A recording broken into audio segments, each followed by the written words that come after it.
من دخل الجنة قيل وما إخلاصها قال أن تحجزه عن محارم الله.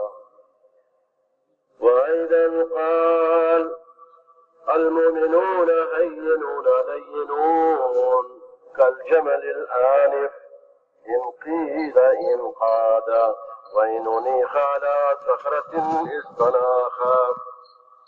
وأيضا قال لا يؤمن أحدكم حتى يكون هواه تبعا لما جئت به أو كما قال عليه الصلاة والسلام. قابل احترام بزرگوں اور بھائیوں، وقت لگایا ہوا مجمع ہے. اللہ تعالیٰ نے اپنے فضل سے ہمیں کام میں لگایا ہوا ہے. اللہ تعالیٰ اپنے فضل ہی سے موت تک لگے رہنے کی توفیق عطا فرمائے. کام، محنت یہ بڑی نعمت ہے اللہ کی طرف سے، پوری امت کے حق میں بڑی نعمت ہے. اس سے میرے بزرگوں ایمان کو بھی پروان چڑھے گا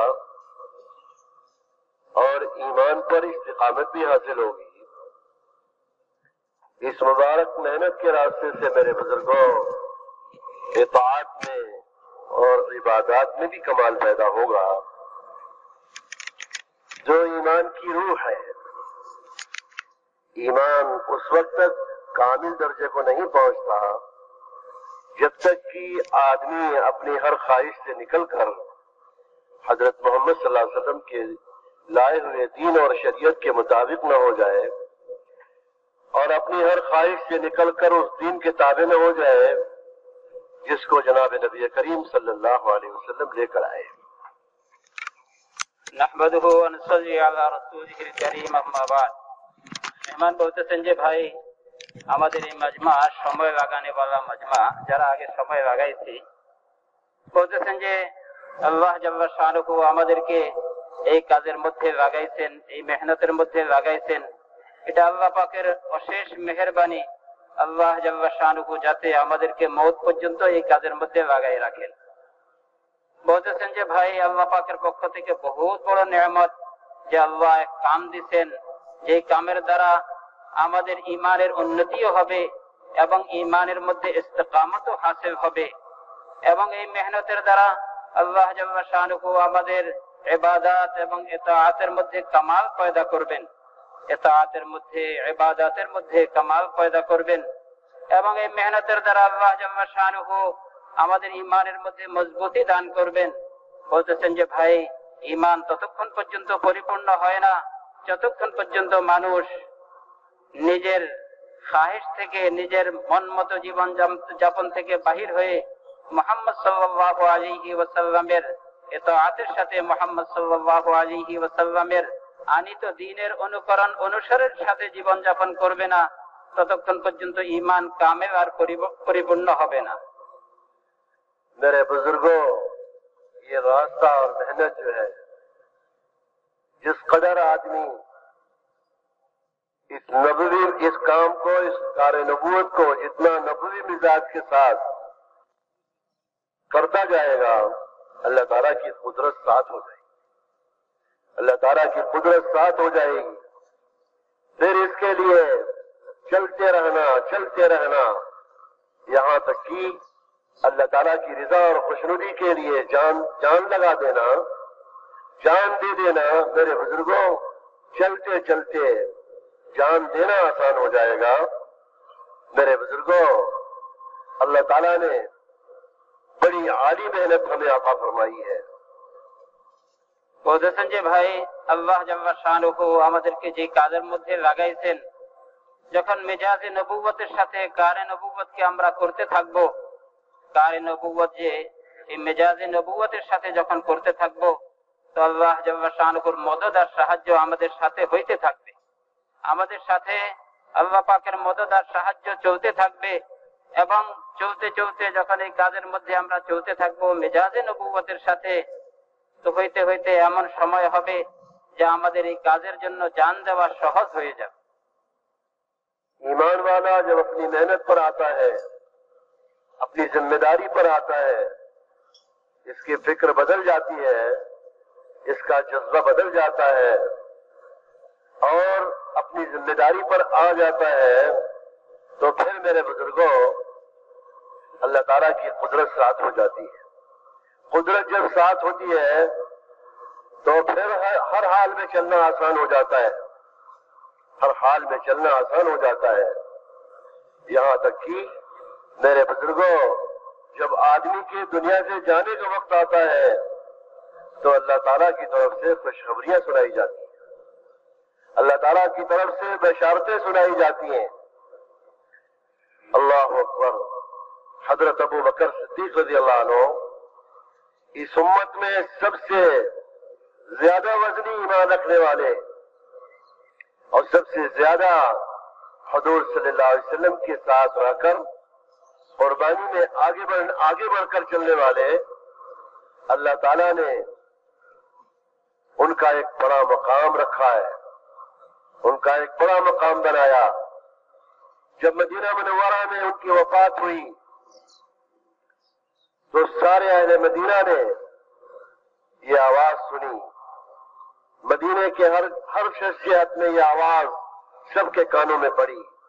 आवाज देने वाला नजर नहीं आया और खुशखबरी थी हजरत अबू बकर सिद्दीक रज़ियल्लाहु अन्हु के लिए, या अय्यतुहन नफ्सुल मुतमइन्ना इरजिई इला रब्बिकी राज़ियतन मर्ज़िय्या फदखुली फी इबादी वदखुली जन्नती। ये कुरान की आयत है। इस आयत को सबने सुना, सारे अहले मदीना ने सुना, उनके कानों में यह आयत गूंज रही है। गोया खुशखबरी है उस मरने वाले के लिए जो आज मदीना मुनव्वरा में उसका जनाजा रखा हुआ है और उसकी तदफीन होनी है। मेरे बुजुर्गों, ये वही हजरत सिद्दीक अकबर है रज़ियल्लाहु तआला अन्हु कि जो जनाब रसूलुल्लाह सल्लल्लाहु अलैहि वसल्लम के सफर और हजर के साथी है, और ये वही सिद्दीक अकबर है कि जब आप सल्लल्लाहु अलैहि वसल्लम ने उन्हें दावत दी है तो बगैर जू और चरा के आपकी दावत को कबूल करने वाले हैं। मेरे बुजुर्गों, ये वही मेहनत है जिस मेहनत को अल्लाह के रसूल सल्लल्लाहु अलैहि वसल्लम ने किया, जिस मेहनत को हजरत सिद्दीक अकबर ने किया कि सरकार के पर्दा फरमाने के बाद जिस शख्स ने इस अजीम काम की टोर बाग संभाली और अल्लाह ताला ने उम्मत को संभाला दे दिया, इर्तिदाद रुक गया, आगे के लिए राहें हमवार हो गई, ये दीन की अमानत आगे तक पहुंचती चली जाए और आगे अल्लाह के बंदे इस अमानत को लेकर सारे आलम के एतबार से जान माल की बाजी लगाकर चलते ही रहे। मेरे बुजुर्गों, उसके बाद अल्लाह ताला ने हजरत उमर रज़ियल्लाहु तआला अन्हु को ये जो है अपने निज़ाम गैब से जिम्मेदारी उनके ऊपर सौंप दी और उनके जमाने में अल्लाह अकबर दायरे इस्लाम वसी हुआ और बस्ती बस्ती गांव शहर दर शहर ये अमानत पहुंची और इस उम्मत में रिजाल तैयार हुए काम को संभालने वाले। मेरे बुजुर्गों और भाइयों, ये मेहनत करने अव्वल की मेहनत है। जिस मेहनत में हजरत सिद्दीक अकबर चले, जिस मेहनत में हजरत उमर चले, सारे खुलफाए राशिदीन चले, जिस मेहनत में सुहैब और सलमान चले, जिस मेहनत में मेरे बुजुर्गों हजरत बिलाल हबशी और जो है हजरत अबू हुरैरा चले, 100% सहाबा नक्ल हरकत के मैदान में थे। और मेरे बुजुर्गों, अल्लाह के रास्ते की नक्ल हरकत तक हो, इसका कोई अमल बदल नहीं हो सकता है। दीन के सारे शोबे अपनी अपनी जगह पर उसकी अहमियत रखते हैं। दीन के सारे शोबे अपनी जगह पर उसकी अहमियत है। ऐसे ही इस नक्लो हरकत का एक बड़ा दर्जा है। जो दीन के शोबे अपनी अपनी जगह पर उसका कोई बदल नहीं, ऐसे ही इस नक्लो हरकत का भी, इस मेहनत का भी कोई बदल नहीं है। বলতেছেন যে ভাই, ইমানওয়ালা যখন তার জিম্মাদারি পুরা করবে, তার যে কাম এই কাম পুরা করবে, তখন তার ফিকিরেরও পরিবর্তন হইতে থাকবে, জজবারও পরিবর্তন হইতে থাকবে, তার ইমানের উন্নতি হইতে থাকবে। তার জিম্মাদারি পুরা করতে করতে মেরে মুহতারাম বলতেছেন যে আল্লাহ পাকের মদদ আর সাহায্য তার পক্ষে হইতে থাকবে এবং সে তার জিম্মাদারি পুরা করতে থাকবে। ইমানের হিসাবে তার যে দায়িত্ব ছিল, তার যে কাম ছিল, হুজুর সাল্লাল্লাহু আলাইহি ওয়াসাল্লামের উম্মত হিসাবে যে কাম ছিল, ওই কামকে যখন পুরা করতে থাকবে তো আল্লাহ পাকের মদদ আর সাহায্য তার পক্ষে চলতে থাকবে। হইতে হইতে এমন হবে যখন তার ইন্তেকালের সময় হবে তো আল্লাহ জাল্লা শানুহুর পক্ষ থেকে খুশখবরি শোনানো হইতে থাকবে এবং তাকে বড় আসানির সাথে তার ইন্তেকাল হবে এবং আল্লাহর পক্ষ থেকে তার সুসংবাদ শুনাইতে থাকবে। বলতেছেন যে ভাই, আল্লাহ জাল্লা শানুহু এক কাম দিয়েছেন, যেই কাম প্রথম যুগের সাহাবায়ে কেরাম হুজুর আকরাম সাল্লাল্লাহু আলাইহি ওয়াসাল্লাম থেকে নিয়ে শুরু করে সাহাবায়ে কেরাম রাদিয়াল্লাহু আনহুম আজমাইন করছেন।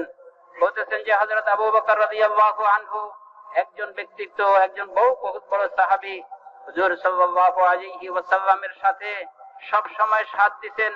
হুজুর সাল্লাল্লাহু আলাইহি ওয়াসাল্লামের এই কামকে জিন্দেগীর মাকসাদ আর উদ্দেশ্য বানাইছেন।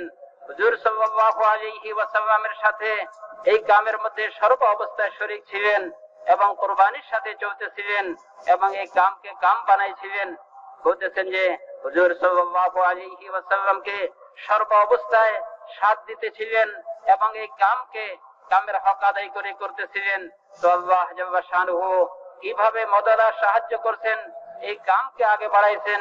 বলতেছেন যে মদিনায় মুনাওয়ারার মধ্যে যখন হযরত আবু বকর রাদিয়াল্লাহু আনহুর ইন্তেকাল হইতেছিল, তখন মদিনাবাসী সবাই এই আওয়াজ শুনতে পাইতেছিলেন, সবার কানে এই আওয়াজ শোনা যাইতেছিল, সবাই এই আওয়াজ শুনতে পাইতেছিলেন যে মদিনার মধ্যে এক আওয়াজ হইতেছে, কিন্তু কে আওয়াজ করতেছে কেহই ওই আওয়াজ দেনেওয়ালা ব্যক্তিকে দেখতেছিলেন না। বলতেছেন যে হযরত আবু বকর রাদিয়াল্লাহু আনহুর ইন্তেকালের পরে এই আওয়াজ শোনা যাইতেছিল, ইয়া আইয়াতুহান নাফসুল মুতমাইন্না ইরজিই ইলা রাব্বিকি রাদিয়াতাম মারদিয়া ফাদখুলি ফি ইবাদি ওয়াদখুলি জান্নাতি। বলতেছেন যে এটা কোরআনে পাকের আয়াত, হযরত আবু বকর রাদিয়াল্লাহু আনহুর শানে। বলতেছেন যে এই আয়াতটা বলা হইতেছিল, কে বলতেছিলেন? কেউই দেখতেছিলেন না, সবাই মদিনাবাসী আওয়াজ শুনতে পাইতেছিলেন। এইভাবে সুসংবাদ শোনানো হয়েছে।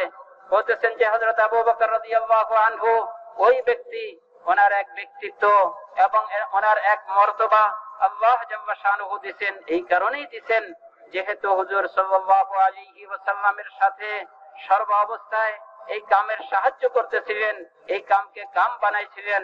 হযরত আবু বকর রাদিয়াল্লাহু আনহু ওই ব্যক্তি, যেই ব্যক্তি হুজুর সাল্লাল্লাহু আলাইহি ওয়াসাল্লামের দাওয়াতের সাথে সাথে কোনো কথাবার্তা ছাড়া, কোনো প্রশ্ন উত্তর ছাড়াই হযরত আবু বকর রাদিয়াল্লাহু আনহু ইসলাম গ্রহণ করছেন। বলতেছেন যে ইসলাম গ্রহণ করার পরে এই কামের এমন ভাবে সাথ দিচ্ছেন, এই কামকে এমন ভাবে কামের হক আদায় করছেন, কাম পুরা করছেন যে আল্লাহ জাল্লা শানুহু সর্ব অবস্থায় ওনাদের মদদ আর সাহায্য করছেন। বলতেছেন যে হযরত আবু বকর রাদিয়াল্লাহু আনহু হুজুর সাল্লাল্লাহু আলাইহি ওয়াসাল্লামের হায়াতে, হুজুর সাল্লাল্লাহু আলাইহি ওয়াসাল্লামের জীবন দর্শায় সর্বদিক দিয়ে সর্বভাবে সাহায্য করতেছিলেন, কুরবানির সাথে এই কামের তাকাজা পুরা করতেছিলেন। তো আল্লাহ জাল্লা শানুহু হুজুর সাল্লাল্লাহু আলাইহি ওয়াসাল্লামের ইন্তেকালের পরে এত কঠিন সময়, এত ভয়াবহ অবস্থায় হযরত আবু বকর রাদিয়াল্লাহু আনহু এই কামকে নিয়ে জমছিলেন, এই কামের হক আদায় করছিলেন, এই কামকে কুরবানির সাথে করতেছিলেন। তো আল্লাহ জাল্লা শানুহু সাহাবাদেরকে নিয়ে এই কামের মধ্যে জমছিলেন। তো আল্লাহ জাল্লা শানুহু সমস্ত পেরেশানিকে দূর করছেন। আল্লাহ পাক মদদ আর সাহায্য এমন ভাবে করছেন, বলতেছেন যে মুসলমান ইসলাম ছাড়িয়ে দিতেছিল, এই ইরতিদাদ বন্ধ হয়ে গেছে, ইসলাম থেকে বাহির হওয়া বন্ধ হয়ে গেছে, ইসলামের মধ্যে জমাও আসছে, ইসলামের উন্নতি হইতেছিল। আল্লাহ জাল্লা শানুহু কদমে কদমে সাহায্য করতেছিলেন এবং মুসলমানের জন্য একটা ঠিকানা হয়ে গেছে, মুসলমানের জন্য সামনের দিকে চলার রাস্তা হয়ে গেছে। মুসলমান দিক নির্দেশনা পাইতেছিলেন এবং কাম সামনে বাড়তেছিল। ইস্তেকামতের সাথে দুনিয়ার মধ্যে বলতেছিলেন, চতুর্দিকে কাম জিন্দা হইতেছিল। হযরত আবু বকর রাদিয়াল্লাহু আনহুর ইন্তেকালের পরে হযরত ওমর রাদিয়াল্লাহু আনহু এক ব্যক্তি বলতেছেন যে ভাই কামকে কাম বানাইছিলেন, এই কামের সাথে আগে বাড়তেছিলেন। তো আল্লাহ জাল্লা শানুহু হযরত ওমর রাদিয়াল্লাহু আনহুর দ্বারা বলতেছেন যে এই কামের প্রচার আর প্রসার করতেছিলেন এবং ব্যক্তিকে তৈরি করতেছিলেন। বলতেছেন যে হযরত ওমর রাদিয়াল্লাহু আনহুর জামানায় ব্যক্তি তৈরি হইতেছিল, এই কাম আগে বাড়তেছিল, পুরা দুনিয়ার মধ্যে কাম ছড়াইতেছিল। বলতেছেন যে ভাই হযরত আবু বকর রাদিয়াল্লাহু আনহু, হযরত ওমর রাদিয়াল্লাহু আনহু এই কামকে দাওয়াতের এই আজিম মেহনতকে কাম বানাইছিলেন। বলতেছেন যে আল্লাহ জাল্লা শানুহু এত কঠিন সময়ে আল্লাহ কিভাবে মদদ আর সাহায্য করছেন এবং কামকে আগে বাড়াইছেন। ইসলাম দুনিয়ার মধ্যে প্রসার হইতেছিল, এক ব্যক্তি তৈরি হইতেছিল। বলতেছেন যে হযরত ওমর রাদিয়াল্লাহু আনহুর এই কাম ছিল। খুলাফায়ে রাশিদিন বলতেছেন যে এই কামকে কাম বানাইছেন, এই কামের হক আদায় করছেন। সাহাবায়ে কেরাম রাদিয়াল্লাহু আনহুম আজমাইন এই কামকে কাম বানাইছেন। হযরত সুহাইব, হযরত সালমান রাদিয়াল্লাহু আনহু, হযরত বিলাল রাদিয়াল্লাহু আনহু, এরকম সাহাবায়ে কেরাম রাদিয়াল্লাহু আনহুম আজমাইন এই কামকে কাম বানাইছেন। বলতেছেন যে ভাই দ্বীনের যে শোভাগুলি আছে, এই শোভাগুলি প্রত্যেক সবাই নিজের জায়গায় বড় গুরুত্ব রাখে, প্রত্যেক সবারই নিজের জায়গার মধ্যে বড় গুরুত্ব আছে। সাথে সাথে দাওয়াতের কাম, এই কারে নবুয়ত বলতেছেন যে এরও নিজ জায়গার মধ্যে বড় গুরুত্ব রাখে। বলতেছেন যে ভাই দ্বীনের অন্যান্য সবার যেরকম নিজ জায়গার মধ্যে তার কোনো বদল নাই, দাওয়াতের এই নকল হরকত, দাওয়াতের জন্য আল্লাহর রাস্তা বের হওয়া, বলতেছেন যে এই দাওয়াতের কাজের মধ্যে কোরবানির সাথে আগে বাড়া বের হওয়া, এরও কোনো বদল নাই। বলতেছেন যে ভাই সাহাবায়ে কেরাম রাদিয়াল্লাহু আনহুম আজমাইন এই নকল হরকতের কিরকম গুরুত্ব দিতেন, এই গুরুত্বের সাথে নকল হরকতকে পুরা করছেন। তো আল্লাহ জাল্লা শানুহু সর্ব অবস্থায় মদদ করছেন এবং কামকে আগে বাড়ায়। সো গয়ে ভাই কি জাগ রহে? ভাই আমরা তো ঘুমাইতেছি না, সবাই তো জাগি শুনতেছি ইনশাআল্লাহ। माशाअल्लाह।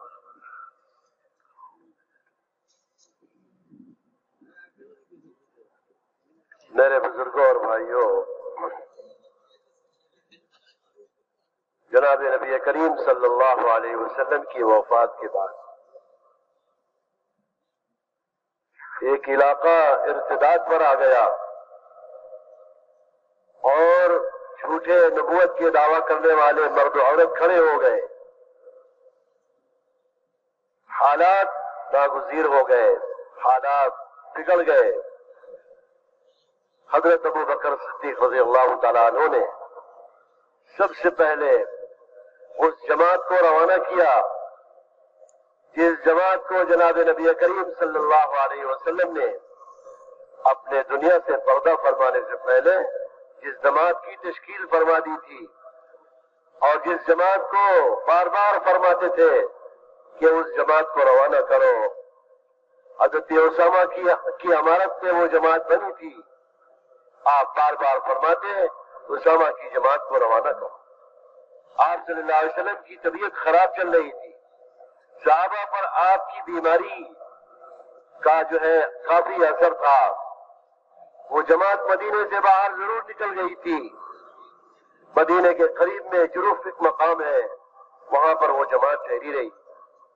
यहां तक कि आपकी बीमारी बढ़ते बढ़ते आप अल्लाह ताला के दरबार आदि में आप तशरीफ ले गए और आपकी रूह परवाज कर गई। सबसे पहला काम हज़रत सिद्दीक़ अकबर ने हुजूर पाक सल्लल्लाहु अलैहि वसल्लम की तजदीद और तकसीम के बाद हज़रत उसामा की जमात को रवाना फरमाया और उसी तरह से रवाना फरमाया जिस तरह से हुजूर ने तश्कील फरमाई थी। حضرت اسامہ بڑے بڑے صحابہ پر ذمہ دار بنائے گئے. حضرت عمر رضی اللہ تعالیٰ عنہ بھی اس جماعت میں تھے اور اس جماعت کو روانہ کرتے کرتے حضرت ابو بکر صدیق رضی اللہ تعالیٰ عنہ پیدل چل رہے تھے اور ان کی سواری کی لگام دوسرے آدمی کے ہاتھ میں تھی. پیدل اتر کر چل رہے تھے. حضرت اسامہ سواری پہ سوار تھے اور روانہ کر رہے تھے. ایک بات آخر میں یہ فرمائی کہ اسامہ تم اس جماعت کے امیر ہو اور اللہ کے رسول نے تمہیں امیر بنایا ہے. ایک آدمی کو میں اپنی ضرورت کے لیے اپنے ساتھ رکھنا چاہتا ہوں. حضرت عمر کو ساتھ رکھنا چاہتا ہوں.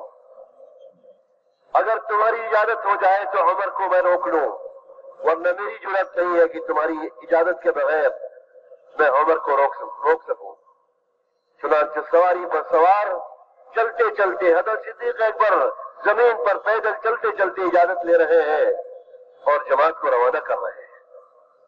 چنانچہ انہوں نے اجازت دی. حضرت عمر رضی اللہ تعالیٰ عنہ رک گئے. میرے بزرگوں اور بھائیوں، اللہ تعالیٰ نے ارتداد کا دروازہ بند کر دیا اور حضرت اسامہ کی جماعت جو چلی ہے تو حکم تھا حضرت صدیق اکبر کی طرف سے جماعت کے نکلنے میں بڑی تاخیر ہوئی ہے. اتنا تیز چلو کہ وہ ساری تاخیر کا تجزیہ ہو جائے. اور چنانچہ انہوں نے ایک ایک دن میں کئی منزل، جتنی منزلیں ایک دن میں جتنی منزل طے کی جاتی ہے، کئی منزلیں ایک دن میں انہوں نے طے کی. اللہ تعالیٰ نے لوگوں پر اس کا روک ڈال دیا کہ مدینہ خالی نہیں رہ سکتا. حالانکہ مدینے میں سارا مدینہ خالی تھا اور حضرت صدیق اکبر رضی اللہ تعالیٰ عنہ خود بھی نکلے ان لوگوں کی طرف ایک جماعت بنا کر جنہوں نے زکات دینے سے انکار کیا تھا. جماعت بنائی اس آدمی کے اوپر جس آدمی نے نبوت کا دعویٰ کیا تھا، جھوٹا نبوت کا دعویٰ کیا تھا. سارا مدینہ خالی ہو گیا. لوگوں نے کہا کہ ازواج مطہرات کا کیا ہوگا، حضور صلی اللہ علیہ وسلم کی بیویوں کا کیا ہوگا. حضرت صدیق اکبر نے فرمایا مدینہ خالی ہو جائے اور جو ہے مدینے پر لوگ آ کر حملہ کریں اور ازواج مطہرات کی لاشیں زمینوں پر پڑ جائیں، ان کو کوئی دفن کرنے والا بھی نہ ہو، تب بھی ہم حضور کے اشارے پر ہی چلیں گے اور جو جماعت حضور نے روانہ فرمائی ہے اس کو ہم روانہ کر کے رہیں گے اور جو بھی تقاضا ہے اس تقاضے کے مطابق ہم ایک کو روانہ کر کے رہیں گے. چنانچہ اللہ تعالیٰ نے مدینے کی بھی حفاظت فرمائی اور جنہوں نے زکات دینے سے انکار کیا تھا وہ بھی لوٹ گئے. انہوں نے زکات پوری دینے کا تیار ہو گئے اور اللہ تعالیٰ نے حضرت اسامہ کی جماعت کے ذریعہ علاقوں میں روک ڈال دیا اور آگے اسلام کے پھیلنے کی شکل اللہ تعالیٰ نے غیب سے فرما دی. میرے بزرگوں، اللہ کے راستے کی نقل و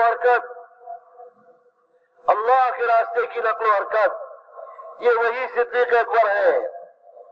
جب تبوک کے موقع پر اللہ کے رسول صلی اللہ علیہ وسلم نے مال دینے کا، اللہ کے راستے میں مال خرچ کرنے کی ترغیب دی تو حضرت عمر تو اپنے گھر سے آدھا لائے تھے اور یہی ابو بکر ہے کہ اپنے گھر کا سارا سامان اور سارا مال لا کر دے دیا.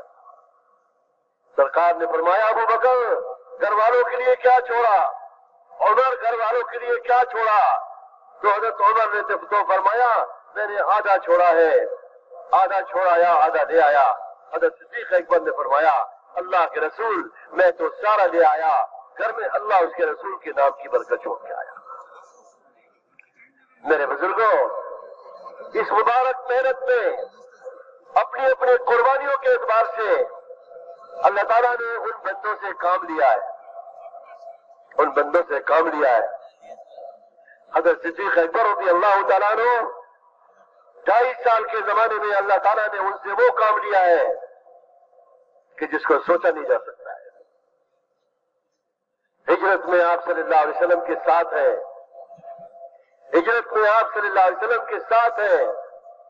اور 3 راتیں بڑی مشقتوں کی اور مجاہدوں کی ہجرت کے موقع پر جبل غار طور کے اندر 3 راتیں گزاری. اللہ اکبر. مکے سے مدینہ منورہ کا سفر اور بڑے حالات سے گزرتے ہوئے اور اللہ کے نبی صلی اللہ علیہ وسلم کے اوپر فکر سوار ہے کہ کس طرح سے یہ امت ان تک اللہ یہ ان سب میں ہدایت آ جائے اور سب کے دلوں میں اللہ کی معرفت آ جائے, سب کے دلوں میں حضرت محمد صلی اللہ علیہ وسلم کی رسالت و نبوت پر اعتماد پیدا ہو جائے. اور جو دین اللہ کی طرف سے آنے والا ہے یہ دین کس طرح سے سارے عالم میں ایک ایک آدمی کے پاس پہنچ جائے, یہ فکر آپ کے اوپر سوار ہے. دین تو مکمل ہوا 23 سال کے اندر, دین تو مکمل ہوا 23 سال کے اندر, لیکن میرے بزرگوں اس دین کی امانت کو پہنچانے والے رجال جنہوں نے اپنی زندگی میں اپنے دلوں میں یقین اتارا, نبی کی لائی ہوئی دعوت کا یقین اتارا اور اپنی زندگیوں کو اس دین کے مطابق بنایا اور اپنی زندگیوں کو حضرت محمد صلی اللہ علیہ وسلم کی تعلیمات سے سنوار دیا اور دین کی امانت کو لے کر بھوک اور فاقے کی حالت میں, مجاہدوں کی حالت میں, بر و بحر کے اعتبار سے کیا خشکیوں کا سفر اور کیا سمندروں کا سفر, سارے مجاہدوں سے گزرتے ہوئے میرے بزرگوں اس دین کی امانت کو اہل عالم اقوام عالم میں پہنچایا ہے. آج یہ ذمہ داری اس امت کے اوپر آئی ہے, آج یہ ذمہ داری ہمارے اور آپ کے اوپر آئی ہے. میرے بزرگوں کام وہی ہے جس کام کو اللہ کے نبی نے کیا, کام وہی ہے جس کو حضرت صدیق اکبر نے جس کی ڈور باغ جو ہے سنبھالی ہے, کام وہی ہے جس کام کی ذمہ داری حضرت عمر رضی اللہ تعالیٰ عنہ نے سنبھالی ہے. محنت سے میرے بزرگوں دلوں کی زمین ہموار ہوگی, محنت سے خالق کائنات کا تعارف ہوگا, محنت سے حضرت محمد صلی اللہ علیہ وسلم کی رسالت اور نبوت پر اعتماد بنے گا اور آپ کی تعلیمات یقین میں آئے گی. محنت کے راستے سے انسانیت دنیا کے دھوکے سے نکلے گی, انسانیت دنیا کے دھوکے سے نکلے گی اور آخرت کی عبدالآباد کی زندگی کا یقین دلوں کے اندر آئے گا. بہت سنجے بھائی, حضور صلی اللہ علیہ وسلم جب زمانہ ہے حضور صلی اللہ علیہ وسلم صحابہ کرام رضی اللہ عنہ مجمعین کے لیے এই কামের তাকাজা পুরা করছেন, এই কামের হক আদায় করছেন, নকল হরকতের যে জিম্মাদারি ছিল এই জিম্মাদারি পুরা করছেন। হুজুর সাল্লাল্লাহু আলাইহি ওয়াসাল্লামের হায়াতেই বলতেছেন যে এই কামের নকল হরকতের জন্য বহুত বড় জামাত বানানো হয়েছে। হযরত উসামা রাদিয়াল্লাহু আনহুকে দিয়ে এক বড় জামাত বানানো হয়েছে। হুজুর সাল্লাল্লাহু আলাইহি ওয়াসাল্লামের অবস্থা করুণ ছিল। বলতেছেন যে হুজুর সাল্লাল্লাহু আলাইহি ওয়াসাল্লামের ইন্তেকালের পরে বড় কঠিন সময় ছিল, বড় কঠিন অবস্থা ছিল। হযরত আবু বকর রাদিয়াল্লাহু আনহু এই দাওয়াতের যে জিম্মাদারি বলতেছেন যে কারে নবুয়তের যে জিম্মাদারি, এই জিম্মাদারি কিভাবে অটলতার সাথে আদায় করছেন। বলতেছেন যে সাহাবায়ে কেরাম রাদিয়াল্লাহু আনহুম আজমাইনকে নিয়ে বলতেছেন যে কত কঠিন সময়ের মধ্যে কিভাবে এই জিম্মাদারি আদায় করছেন। কেমন কঠিন জমানা ছিল। হুজুর সাল্লাল্লাহু আলাইহি ওয়াসাল্লামের ইন্তেকালের পরে মানুষ ইসলাম থেকে বাহির হয়ে গেছে। এক কওম, এক এলাকা ছিল, ওই এলাকার মানুষ ইসলাম থেকে বাহির হয়ে গেছে, ইরতিদাদের মধ্যে তারা চলে গেছে। হুজুর সাল্লাল্লাহু আলাইহি ওয়াসাল্লামের আনিত দিন থেকে বাহির হয়ে গেছে। বলতেছেন যে এক এলাকার মধ্যে পুরুষ মহিলা মিথ্যা নবুয়তের দাবি করছে। হযরত আবু বকর রাদিয়াল্লাহু আনহু এই কঠিন সময়ের মধ্যে কিভাবে এই কামের তাকাজা পুরা করছেন। বলতেছেন যে হুজুর সাল্লাল্লাহু আলাইহি ওয়াসাল্লাম যে জামাতকে তৈরি করেছিলেন, হযরত উসামা রাদিয়াল্লাহু আনহুর জামাত, ওই জামাতকে তৈরি করেছিলেন। বলতেছেন যে হুজুর সাল্লাল্লাহু আলাইহি ওয়াসাল্লামের অবস্থা দিন দিন অবনতি হইতেছিল। বলতেছেন যে অসুস্থতা বাড়তেছিল। সাহাবায়ে কেরাম রাদিয়াল্লাহু আনহুম আজমাইনের মধ্যে এর প্রভাব পড়ছিল। সাহাবায়ে কেরাম রাদিয়াল্লাহু আনহুম আজমাইন বড় পেরেশানি হুজুর সাল্লাল্লাহু আলাইহি ওয়াসাল্লামের অবস্থায়। আর হুজুর সাল্লাল্লাহু আলাইহি ওয়াসাল্লাম এই জামাতকে তাকিদ করতেছিলেন, তোমরা তাড়াতাড়ি বের হয়ে যাও, তোমরা তাড়াতাড়ি বের হয়ে যাও। বলতেছেন যে এই কঠিন সময়ের মধ্যে সাহাবায়ে কেরাম রাদিয়াল্লাহু আনহুম আজমাইন হযরত উসামা রাদিয়াল্লাহু আনহুর ইমারতের মধ্যে ওনারা মদিনা থেকে রওনা করছেন জুরুক নামক জায়গাতে। সেখান পর্যন্ত পৌঁছছেন, একটু অপেক্ষা করতেছিলেন। বলতেছেন যে এর ভিতরেই হুজুর সাল্লাল্লাহু আলাইহি ওয়াসাল্লামের ইন্তেকাল হয়ে গেছে। হুজুর সাল্লাল্লাহু আলাইহি ওয়াসাল্লামকে তাকফিন এবং তাজহিজের পরে, ওনাকে কাফন দাফনের পরে হযরত আবু বকর রাদিয়াল্লাহু আনহু সর্বপ্রথম সবচেয়ে বেশি গুরুত্ব যার মধ্যে দিয়েছিলেন তা হয়েছে এই জামাতকে তাড়াতাড়ি পাঠানো। হযরত উসামা রাদিয়াল্লাহু আনহুকে বলতেছেন, তুমি তোমার জামাতকে নিয়ে তাড়াতাড়ি বের হয়ে যাও, তাড়াতাড়ি রওনা করো। হযরত আবু বকর রাদিয়াল্লাহু আনহু উসামা রাদিয়াল্লাহু আনহু জামাতকে রওনা করতেছিলেন। হযরত আবু বকর রাদিয়াল্লাহু আনহু পায়ে হাঁটতেছিলেন। হযরত উসামা রাদিয়াল্লাহু আনহু সওয়ারির মধ্যে তার বেগম অন্য একজন ধরে নিতেছিলেন। হযরত আবু বকর রাদিয়াল্লাহু আনহু ওনাকে খুব তাকিদ করতেছিলেন যে হুজুর সাল্লাল্লাহু আলাইহি ওয়াসাল্লামের ইন্তেকালের কারণে যতটুকু দেরি হয়েছে খুব তাড়াতাড়ি সফর করে এই দেরিটাকে উঠানো চাই। বলতেছেন যে হযরত উসামা রাদিয়াল্লাহু আনহু এত তাড়াতাড়ি রওনা করছেন, কয়েকদিনে যেই মঞ্জিল অতিক্রম করত, যেই জায়গা অতিক্রম করা হইতো, হযরত উসামা রাদিয়াল্লাহু আনহু তাড়াতাড়ি চলে একদিনেই বলতেছেন যে এরকম কয়েক মঞ্জিলকে অতিক্রম করছেন। হযরত আবু বকর রাদিয়াল্লাহু আনহু এতটুকু বলতেছিলেন যে হে উসামা, তুমি তোমার জামাতকে নিয়ে তাড়াতাড়ি রওনা করো। তোমাকে হুজুর সাল্লাল্লাহু আলাইহি ওয়াসাল্লাম জিম্মাদার বানাইছেন এবং বড় বড় সাহাবাদেরকে নিয়ে ওই জামাত বানানো হয়েছিল, বয়স্ক সাহাবাদেরকে নিয়ে জামাত বানানো হয়েছিল। হযরত ওমর রাদিয়াল্লাহু আনহু ওই জামাতের মধ্যে ছিলেন। বলতেছেন যে হযরত আবু বকর রাদিয়াল্লাহু আনহু এতটুকু বললেন, হে উসামা, হুজুর সাল্লাল্লাহু আলাইহি ওয়াসাল্লাম জামাত বানাইছেন, আমি তোমার নিকটে দরখাস্ত করতেছি একজন ব্যক্তিকে তুমি আমার নিকটে রেখে যাও, যার পরামর্শের আমার দরকার আছে। হযরত ওমর রাদিয়াল্লাহু আনহুকে যদি আপনি রাখতে চান রাখে যান, আর যদি আপনি নিয়ে যাইতে চান নিয়ে যান। বলতেছেন যে হযরত ওমর রাদিয়াল্লাহু আনহুকে রাখি যাওয়া হয়েছে। বলতেছেন যে জামাত এত গুরুত্বের সাথে এবং এত তাড়াতাড়ি চলতেছিলেন, আর ওনাদের এই এত বড় জামাতকে চলার কারণে বলতেছেন যে যারা ইসলাম থেকে ফিরে গেছে, যারা ইসলামের শত্রু ছিল, তাদের মধ্যে এক প্রভাব পড়ছে, তাদের মধ্যে এক রোগ পড়ছে, তাদের মধ্যে এর বড় আসর পড়ছে। বলতেছেন যে ভাই, এই নকু হরকতের কোনো বদল নাই। এই নকু হরকতের সাথে যখন উম্মত চলতেছিল, তো হযরত আবু বকর রাদিয়াল্লাহু আনহুর জামানায় এরকম কঠিন সময়ের মধ্যে হুজুর সাল্লাল্লাহু আলাইহি ওয়াসাল্লামের ইন্তেকালের কারণে বলতেছেন যে যেই এক কাফেরদের হিম্মত বাড়ছিল, বলতেছেন যে হযরত আবু বকর রাদিয়াল্লাহু আনহুর জামাত পাঠানোর কারণে, উসামা রাদিয়াল্লাহু আনহুর জামাত পাঠানোর কারণে তাদের মধ্যে বড় প্রভাব পড়ছে। তারা চিন্তা করতেছিল এত বড় বড় জামাত মদিনা থেকে বাহির হয়ে যাইতেছে, না জানি মদিনার মধ্যে কি পরিমাণ মানুষ রয়ে গেছে। বলতেছেন যে হযরত আবু বকর রাদিয়াল্লাহু আনহু নিজেই জামাত বানাই ওই সমস্ত মানুষের নিকটে গেছেন যারা যাকাতকে অস্বীকার করছে, যারা যাকাত না দেওয়ার জন্য সিদ্ধান্ত নিয়েছিল, তাদের নিকটে রওনা করছেন এবং তাদের নিকটে জামাত নিয়ে গেছেন। বলতেছেন যে মদিনা একবারে খালি হয়ে গেছিল। সাহাবায়ে কেরাম রাদিয়াল্লাহু আনহুম আজমাইন কেহ এই কথা বলছিলেন যে মদিনা খালি হয়ে যাইতেছে।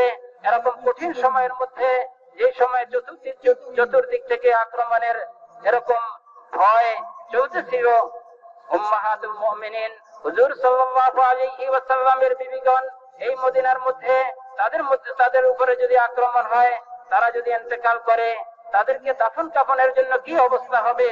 হযরত আবু বকর রাদিয়াল্লাহু আনহু বললেন, যদি মদিনা খালি হয়ে যায়, উম্মাহাতুল মুমিনিন হুজুর সাল্লাল্লাহু আলাইহি ওয়াসাল্লামের বিবিগণ মদিনার মধ্যে থাকে আর তাদের উপরে আক্রমণ হয়ে তারা ইন্তেকাল করেন, ওনাদেরকে দাফন করার জন্য কোনো মানুষ না থাকে, এটা মানে নেওয়া যাইতে পারে। হুজুর সাল্লাল্লাহু আলাইহি ওয়াসাল্লাম উম্মতকে যে কামের মধ্যে উঠাই গেছেন, যে কামের জন্য তৈরি করছিলেন, এই কামের মধ্যে কোনো কমি এটা কখনো বরদাস্ত করা যাবে না। বলতেছেন যে হযরত আবু বকর রাদিয়াল্লাহু আনহু সাহাবাদেরকে নিয়ে এই কামের জিম্মাদারি পুরা করার মধ্যে যখন জমছিলেন, আল্লাহ জাল্লা শানুহু কদমে কদমে সাহায্য করছেন, অবস্থা পরিবর্তন করে দিয়েছেন। কাফেরের মধ্যে প্রভাব পড়ছে, তারা ভয়ে আতঙ্ক হয়ে গেছে, মদিনার মধ্যে আক্রমণ করার আর হিম্মত পায় নাই। বলতেছেন যে হযরত আবু বকর রাদিয়াল্লাহু আনহু কিভাবে এই কামের জিম্মাদারি পুরা করছেন, এই কামের হক আদায় করছেন। যখন তবুকের যুদ্ধে হুজুর সাল্লাল্লাহু আলাইহি ওয়াসাল্লাম এই কামের সাহায্যের জন্য হুজুর সাল্লাল্লাহু আলাইহি ওয়াসাল্লাম তরগিব দিয়েছেন, জান আর মালকে খরচ করার জন্য তরগিব দিয়েছেন। হযরত আবু বকর রাদিয়াল্লাহু আনহু ঘরের মধ্যে যত মাল ছিল সমস্ত মালকে নিয়ে হুজুর সাল্লাল্লাহু আলাইহি ওয়াসাল্লামের খেদমতে উপস্থিত হয়েছেন। হযরত ওমর রাদিয়াল্লাহু আনহু ঘরের অর্ধেক মাল নিয়ে হুজুর সাল্লাল্লাহু আলাইহি ওয়াসাল্লামের খেদমতে উপস্থিত হয়েছেন। হুজুর সাল্লাল্লাহু আলাইহি ওয়াসাল্লাম ওমর রাদিয়াল্লাহু আনহুকে জিজ্ঞাসা করছেন যে হে ওমর, ঘরের মধ্যে কি রাখি আসছো? হযরত ওমর রাদিয়াল্লাহু আনহু বললেন, ইয়া রাসূলুল্লাহ, আমার যা মাল ছিল অর্ধেক ঘরে রাখি, অর্ধেক দিনের তাকাজা পুরা করার জন্য নিয়ে আসছি। হযরত আবু বকর রাদিয়াল্লাহু আনহুকে জিজ্ঞাসা করা হয়েছে। হযরত আবু বকর রাদিয়াল্লাহু আনহু বললেন, ইয়া রাসূলুল্লাহ, সমস্ত মালকে আমি নিয়ে আসছি, ঘরের মধ্যে আল্লাহ এবং আল্লাহর রাসূলের নামকে রাখি আসছি। বলতেছেন যে ভাই, দ্বীনের জন্য, দ্বীনের তাকাজা পুরা করার জন্য, এই নকল হরকতের জন্য, এই কামের হক আদায় করার জন্য কিভাবে কুরবানি করছেন, কিভাবে ত্যাগ করছেন। বলতেছেন যে ভাই, হযরত আবু বকর রাদিয়াল্লাহু আনহু হুজুর সাল্লাল্লাহু আলাইহি ওয়াসাল্লামের হিজরতের সময় সাথে ছিলেন। হুজুর সাল্লাল্লাহু আলাইহি ওয়াসাল্লামের এই হিজরতের কঠিন সময়ের মধ্যে বলতেছেন যে হযরত আবু বকর রাদিয়াল্লাহু আনহুর সাথে এবং এক জায়গায় তিন দিন থাকতে হয়েছে। হযরত আবু বকর রাদিয়াল্লাহু আনহু ওই 3 দিন গর্তের মধ্যে বলতেছেন যে হুজুর সাল্লাল্লাহু আলাইহি ওয়াসাল্লামের সাথে হিজরতের এই কঠিন সফরের মধ্যে বলতেছেন যে মক্কায়ে মুকাররমার থেকে মদিনায়ে মুনাওয়ারা পর্যন্ত কত দূর সফর এবং কত কঠিন সফর। এই সফরের মধ্যে হুজুর সাল্লাল্লাহু আলাইহি ওয়াসাল্লামের সাথে সাথ দিবেন। হুজুর সাল্লাল্লাহু আলাইহি ওয়াসাল্লামের সাথে দ্বীনের তাকাজা পুরা করার মধ্যে কিভাবে সাথ দিবেন। বলতেছেন যে ভাই, হযরত আবু বকর রাদিয়াল্লাহু আনহু, হযরত ওমর রাদিয়াল্লাহু আনহু, সাহাবায়ে কেরাম রাদিয়াল্লাহু আনহুম আজমাইন এই দ্বীনের তাকাজা পুরা করার মধ্যে কোন অবস্থায় পছপাহন নাই, সর্ব অবস্থায় আগে বাড়ছেন। সর্ব অবস্থায় বলতেছেন যে ভোগের মধ্যে এবং বলতেছেন যে জলপথে, স্থলপথে, সর্ব জায়গায় এই দ্বীনের তাকাজা পুরা করার মধ্যে কোনো কমি করেন নাই। দ্বীনের তাকাজা পুরা করার মধ্যে সর্ব অবস্থায় দ্বীনের তাকাজার মধ্যে জমছেন, দ্বীনের তাকাজা পুরা করতেছিলেন। তো আল্লাহ জাল্লা শানুহু পুরা দুনিয়ার অবস্থা পরিবর্তন করে দিয়েছেন, দ্বীনকে পুরা দুনিয়ার মধ্যে প্রচার আর প্রসার করে দিয়েছেন। বলতেছেন যে ভাই, হুজুর আকরাম সাল্লাল্লাহু আলাইহি ওয়াসাল্লাম বলতেছেন যে 23 বছরের মধ্যে তো দ্বীন পরিপূর্ণ হয়েছে, কিন্তু হুজুর সাল্লাল্লাহু আলাইহি ওয়াসাল্লামের শুরু থেকে এক মেহনত ছিল, এক মেহনতের মধ্যে জমছিলেন এবং সাহাবায়ে কেরাম রাদিয়াল্লাহু আনহুম আজমাইনকে এক মেহনতের মধ্যে জমাইছিলেন যে কিভাবে সমস্ত মানুষের অবস্থা পরিবর্তন হয়, সমস্ত মানুষ কলমা পড়ে এবং সমস্ত মানুষ জাহান্নাম থেকে মুক্ত হয়ে জান্নাতবাসী হয়। বলতেছেন যে এই এক ফিকির আর এই এক মেহনতের মধ্যে কিভাবে হুজুর সাল্লাল্লাহু আলাইহি ওয়াসাল্লাম এবং সাহাবায়ে কেরাম রাদিয়াল্লাহু আনহুম আজমাইন জমছিলেন। বলতেছেন যে ভাই, ওনারা তো দ্বীনের হক আদায় করে দুনিয়া থেকে তাশরীফ নিয়ে গেছেন। বলতেছেন যে এই জিম্মাদারি আমাদের সবার উপরে, আমাদের প্রত্যেকের উপরে এই জিম্মাদারি। বলতেছেন যে ভাই, এই নকল হরকতের মেহনতের দ্বারা, এই দাওয়াতের মেহনতের দ্বারা দিলের জমিন পরিবর্তন হবে, দিলের জমিন তৈরি হবে, ইমানের উন্নতি হবে। বলতেছেন যে ভাই, ইমান পরিপূর্ণ হবে এবং দ্বীনের মধ্যে কামাল পয়দা হবে। দাওয়াত বলতেছেন যে ইবাদতের মধ্যে কামাল পয়দা হবে, জিন্দেগির পরিবর্তন হবে, দিলের জমিনের পরিবর্তন হবে। বলতেছেন যে ইমানের মধ্যে পুখতগি আসবে, ইমানের মধ্যে অটলতা আসবে। বলতেছেন যে আল্লাহ জাল্লা শানুহু হুজুর সাল্লাল্লাহু আলাইহি ওয়াসাল্লামের আনিত দ্বীনের মধ্যে যে কামিয়াবি, এই কামিয়াবির রাস্তায় আমাদেরকে বলতেছেন যে ইস্তেকামত দান করবেন। এজন্য দ্বীনের এই জিম্মাদারি, এই দ্বীনের দাওয়াতের জিম্মাদারি সাহাবায়ে কেরাম রাদিয়াল্লাহু আনহুম আজমাইন যেইভাবে পুরা করছেন, কুরবানির সাথে পুরা করছেন, সর্ব অবস্থায় পুরা করছেন। বলতেছেন যে মদিনা খালি হয়ে গেছে এই কঠিন সময়ের মধ্যে, ওই সময়ের মধ্যে সাহাবায়ে কেরাম ইস্তেকামতের সাথে এই দ্বীনের জিম্মাদারি পুরা করছেন। তো আল্লাহ জাল্লা শানুহু কিভাবে মদদ আর সাহায্য করছেন। আমাদের জিম্মায় ওই কাম আসছে, ওই কামকে আমরা যখন সাহাবাদের নেহাজে করতে থাকবো, কোরবানির সাথে করতে থাকবো, তো আল্লাহ জাল্লা শানুহু ওই মদদ আর সাহায্য করবেন, ওই পরিবর্তন করবেন যেই পরিবর্তন সাহাবাদের জমানায় করছিলেন। সো গে জাগ রে, আমরা ঘুমাই গেছি না জাগন আছি ভাই? একে অপরকে জাগাই দিই। আশেপাশে যদি কোনো ভাইয়ের একটু তন্দ্রা আসে, মহব্বতের সাথে তাদেরকে জাগাই দিই। ये सारा मजमा इसकी नीयत करे कि इंशाअल्लाह हमें भी सहाबा की तरह से सारी दुनिया में खुशकी के रास्ते से या समंदर के रास्ते से हमें सारी दुनिया में जाकर अल्लाह का काम करना है। বলতেছেন যে পুরা মাজমা আমরা নিয়ত করি এই কথা যে সর্ব অবস্থায় পুরা দুনিয়ার মধ্যে, চাই জলপথে হোক স্থলপথে হোক, যেই কোনো সময় যেই কোনো ভাবে এবং যেই কোনো জায়গায় আমাদের সফর করতে হয়, পুরা দুনিয়ার মধ্যে এই দিনের তাকাজা পুরা করব। নিয়ত আছে না ভাই ইনশাআল্লাহ? सहाबा ने तो भूख और फाके में काम किया है और हमको खाकर काम करना है। বলতেছেন যে সাহাবা একরাম তো ভুকা ফাঁকার মধ্যে কামের তাকাজা পুরা করছেন, আমরা তো খায়া খায়াও করতে পারি। हमारे एक मेहमान ने कहा अरब ने कि भी साहबा ने पेट पर पत्थर बांधकर काम किया है, तो तुम मुर्गी बांधकर पेट पर काम करो। বলতেছেন যে আরব একজন মেহমান এই কথাটা বলছেন যে সাহাবা একরাম রাদিয়াল্লাহু আনহুম আজমাইন তো পেটের মধ্যে পাথর বাঁধি কাম করছেন, তোমরা কমপক্ষে মুরগি বাঁধি হইও তো এই কাম পুরা করো। और क्या, सहाबा किराम भूख और फाके में खुशकियों का सफर कर रहे हैं, समंदरों का सफर कर रहे हैं, अब तो हवाई जहाज में भी खाना खाकर जाना। বলতেছেন যে সাহাবা একরাম রাদিয়াল্লাহু আনহুম আজমাইন তো জলপথে স্থলপথে ভুকা ফাঁকার মধ্যে কামের তাকাজা পুরা করছেন, এখন তো আমাদের এত কোনো কষ্ট নাই, হাওয়াই জাহাজের মধ্যেও খানা খাইয়া আমরা সফর করতে পারি। अब तो इस इज्तिमा से तबूक की तरह से सारे मजमे को अल्लाह के रास्ते में जाना है। বলতেছেন যে এখন তো এই ইজতেমা থেকে তবুকের মতো, তবুকের যুদ্ধে যেরকম সবাই কত কঠিন অবস্থায় কত কোরবানির সাথে সফর করছেন, বলতেছেন যে আমরা সবাই তবুকের মতো এই ইজতেমা থেকে পুরা দুনিয়ার মধ্যে সফর করার জন্য বাহির হয়ে যাওয়া যায়। तबूक के मौके पर 3 सहाबी, कोई ज्यादा उज़्र भी नहीं था और वो ठहर गए थे। अल्लाह के रसूल सल्लल्लाहु अलैहि वसल्लम ने तबूक पहुंचकर पूछा, उनमें तीनों में से एक का नाम लिया, काब इब्न मालिक रज़ियल्लाहु अन्हु का नाम लिया।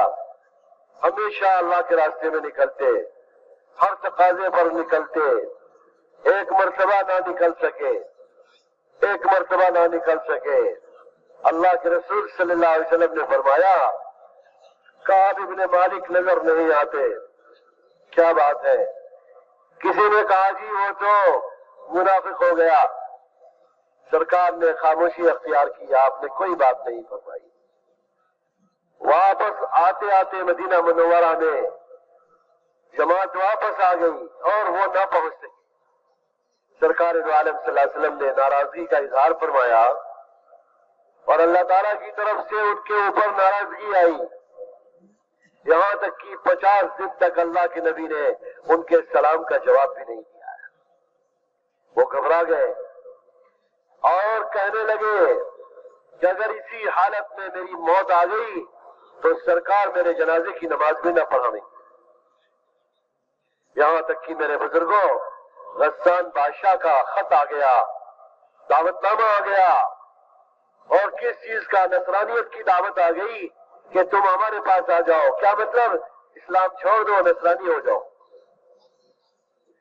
एक मरतबा का खुरूज छूटना, एक मौके पर न निकलना, मेरे बुजुर्गों बातिल जुरात कर लेता है, बातिल को जुरात हो जाती है। मेरे बुजुर्गों और भाइयों, यही मामला 2 आदमी के साथ और हुआ। वो 3 नहीं गए थे, 3 न जा सके थे। मुरारा इब्न रबी, हिलाल इब्न उमैया, ये 2 सहाबी और थे और सच्चे पक्के ईमान वाले थे। और अल्लाह ताला ने 50 दिन के बाद उनके लिए उनकी तौबा कबूल फरमाई और उनकी ये गलती माफ फरमाई। میرے بزرگوں، اللہ کے راستے میں پورا مال لگانے والے، اللہ کے راستے میں آدھا مال لگانے والے، اسی تبوک کے موقع پر، اور اللہ کے راستے میں تہائی مال لگانے والے، ایک تہائی مال تو ہر موقع پر عام صحابہ نے لگایا ہے۔ حضرت مولانا یوسف صاحب رحمۃ اللہ علیہ فرماتے تھے کہ صحابہ کی زندگی پڑھنے سے یہ اندازہ لگتا ہے کہ سال کا حساب لگانے سے اندازہ لگتا ہے کہ سالانہ 4 مہینے صحابہ باہر کے تقاضوں پر ہوتے تھے، سالانہ 4 مہینے باہر کی نقل و حرکت پر ہوتے تھے، اور 8 مہینہ مدینہ منورہ اور اس کے ماحول کے تقاضے پر ہوتے تھے۔ میرے بزرگوں، جو جتنا زیادہ قربانی دے گا اور اپنا سرمایہ اور اپنا مال لگائے گا، اپنی جان کھپائے گا، میرے بزرگوں، اللہ تعالیٰ کی طرف سے اسی درجے کا اس کو ایمان بھی حاصل ہوگا، اسی درجے کا اس کو توکل بھی حاصل ہوگا، اسی درجے کا اس کے اندر تقویٰ بھی پیدا ہوگا، اسی درجے کی دینداری بھی اس کے اندر آئے گی۔ ایمان میں جس قدر کمال پیدا ہوگا، اتباع میں اور اطاعت میں بھی کمال پیدا ہوتا ہے۔ اللہ اکبر۔ میرے بزرگوں، حضرت صدیق اکبر رضی اللہ تعالیٰ عنہ کی قربانی، ان کا ایمان اس درجے کا ہوا کہ سرکار دو عالم صلی اللہ علیہ وسلم نے فرمایا کہ اگر پوری امت کا ایمان ترازو کے ایک پلے پر رکھ دیا جائے اور دوسرے پلے پر ابو بکر کا ایمان رکھا جائے تو ابو بکر کا ایمان وزنی ہو جائے گا۔ یہ بات فرمائی۔ حضرت صدیق اکبر رضی اللہ تعالیٰ عنہ حضور کے ساتھ تمام تکلیفوں میں اور غم میں شریک ہے، اور اندر سے داعیہ پیدا ہو رہا ہے کہ کاش کے مکہ چھوڑ کر یہاں سے نکلنے کا حکم آ جاتا تو حضور کی تکلیفیں کم ہو جاتی۔ آپ صلی اللہ علیہ وسلم نے فرمایا، اس نبوت کے راستے میں اور ایمان کے راستے میں جتنا مجھے ستایا گیا ہے کسی نبی کو نہیں ستایا گیا ہے۔ اوذیت فی اللہ ما اوذی احد قبلی، مجھے جتنا اسلام کی راہ میں ستایا گیا میرے پہلے کسی کو بھی نہیں ستایا گیا۔ حضرت صدیق اکبر رضی اللہ تعالیٰ عنہ کے گھر پہ دوپہر کے وقت میں سرکار تشریف لے گئے اور ہجرت کا حکم آ گیا، ہجرت کا حکم آ گیا، اور آپ کے لیے ہجرت کی جگہ دکھا دی گئی۔ یہ 2 جگہ ہیں، آپ ان 2 شہروں میں سے 2 جگہوں میں سے جس کو پسند فرما لیں اس کی طرف ہجرت کر کے چلے جائیں۔ ہجرت سے اللہ کے راستے کی اور اللہ کی نسبت سے گھر بار چھوڑنے کی ایک بڑی بات اور ایک بڑا مقصد اللہ تعالیٰ اپنا تعلق دینا چاہتے ہیں، اپنی محبت تمام محبتوں میں غالب کرنا چاہتے ہیں۔ میرے بزرگوں، آدمی کو محبت ہی چلاتی ہے۔ اگر اللہ اس کے رسول کی محبت اور اللہ کے دین کے راستے کی جدوجہد کی محبت تمام محبتوں پہ غالب آ جائے تو پھر میرے بزرگوں پھر کیا ہوگا؟ اطاعت کامل حاصل ہوگی، اور پھر ہم اللہ تعالیٰ کے غضب اور غصے سے نکل جائیں گے، اور اس کا فائدہ کیا ہوگا؟ اللہ تعالیٰ کے عذاب سے، دردناک عذاب سے ہم بچ جائیں گے۔ اور یوسف صاحب فرماتے تھے ہجرت کا بڑا مقصد ساری محبتوں پر اللہ کی محبت کو غالب کرنا مقصود ہے۔ چنانچہ ہجرت فرض قرار دے دی گئی، اور ایک ایک ایمان والے جو بھی ایمان لاتا جدھر بھی ہوتا دنیا میں وہ ہجرت کر کے مدینے جاتا۔ میرے بزرگوں، حضرت ابو بکر صدیق رضی اللہ عنہ کے گھر پہ حضرت رسول پاک صلی اللہ علیہ وسلم تشریف لائے، اور آپ نے فرمایا ابو بکر کچھ باتیں کہنی ہے اپنے گھر والوں سے، یعنی اپنے بیٹے بیٹیوں سے، گھر والوں سے پورا علیحدہ ہو جاؤ۔ حضرت صدیق اکبر نے فرمایا حضور آپ میرے گھر کے بچے بچی اور گھر والوں سے آپ ان کی پرواہ نہ کریں، آپ کوئی بات نہیں، آپ سب کے سامنے فرمائیں۔ چنانچہ جو ہے اللہ کے رسول صلی اللہ علیہ وسلم نے فرمایا ابو بکر ہجرت کا حکم آ گیا ہے۔ حضرت صدیق اکبر رضی اللہ عنہ خوشی میں اتنا روئے کہ آنسوؤں سے داڑھی تر ہو گئی۔ حضرت اسما حضرت عائشہ فرماتی ہیں کہ ہم نے اس دن دیکھا اپنے باپ کو روتے ہوئے. ہم خوب جانتے ہیں کہ ہمارے باپ خوشی میں رو رہے تھے. ہم نے اس دن سمجھا کہ خوشی میں بھی رویا جاتا ہے. چنانچہ جو ہے آپ صلی اللہ علیہ وسلم صدیق اکبر کو لے کر ہجرت فرما گئے. ہجرت شروع کر دی آپ نے. اور وہ دن بھی یاد کیجئے جب آپ اپنے بستر مبارک سے ہجرت کے لیے اپنے گھر سے نکلنا چاہتے ہیں تو چاروں طرف سے آپ کا محاصرہ کیا ہوا ہے. آپ کے گھر کا محاصرہ کیا ہوا ہے. اللہ تعالیٰ کی طرف سے حکم آیا کہ آپ باہر کے مجمع کو نہ دیکھیے, آپ ایک مٹھی مٹی لیجئے اور اللہ تعالیٰ کی طرف سے اللہ کے حکم سے آپ اس مٹی کو لوگوں پر ڈال دیجئے. چنانچہ اللہ تعالیٰ نے اس مٹی کے ذریعہ سب کی آنکھوں کو اوجھل کر دیا اور سرکار سب کے درمیان سے نکل کر تشریف لے گئے. اللہ تعالیٰ نے اسی کو فرمایا وَمَا رَمَيْتَ إِذْ رَمَيْتَ وَلَكِنَّ اللَّهَ رَمَى. آپ نے مٹی نہیں ڈالی تھی, وہ تو ہم نے مٹی ڈالی تھی. حضرت علی رضی اللہ عنہ کو سرکار اپنے بستر پر لٹا کر امانتیں جن کی رکھی ہوئی تھی وہ امانتیں ادا کرنے کی جو ہے ذمہ داری ڈال کر سرکار تشریف لے گئے. 3 راتیں صدیق اکبر کے ساتھ اس غار میں گزری ہیں. حضرت عمر رضی اللہ عنہ فرماتے تھے کہ اگر ابو بکر اپنی 3 راتیں ہجرت کی جو جبل ثور میں گزاری ہے, اگر اس کی ایک رات کا ثواب ایک رات مجھے دے دیں, اس کا اجر ثواب مجھے دے دیں, تو عمر اپنی ساری زندگی کی نیکی دینے کے لیے تیار ہے. میرے بزرگوں,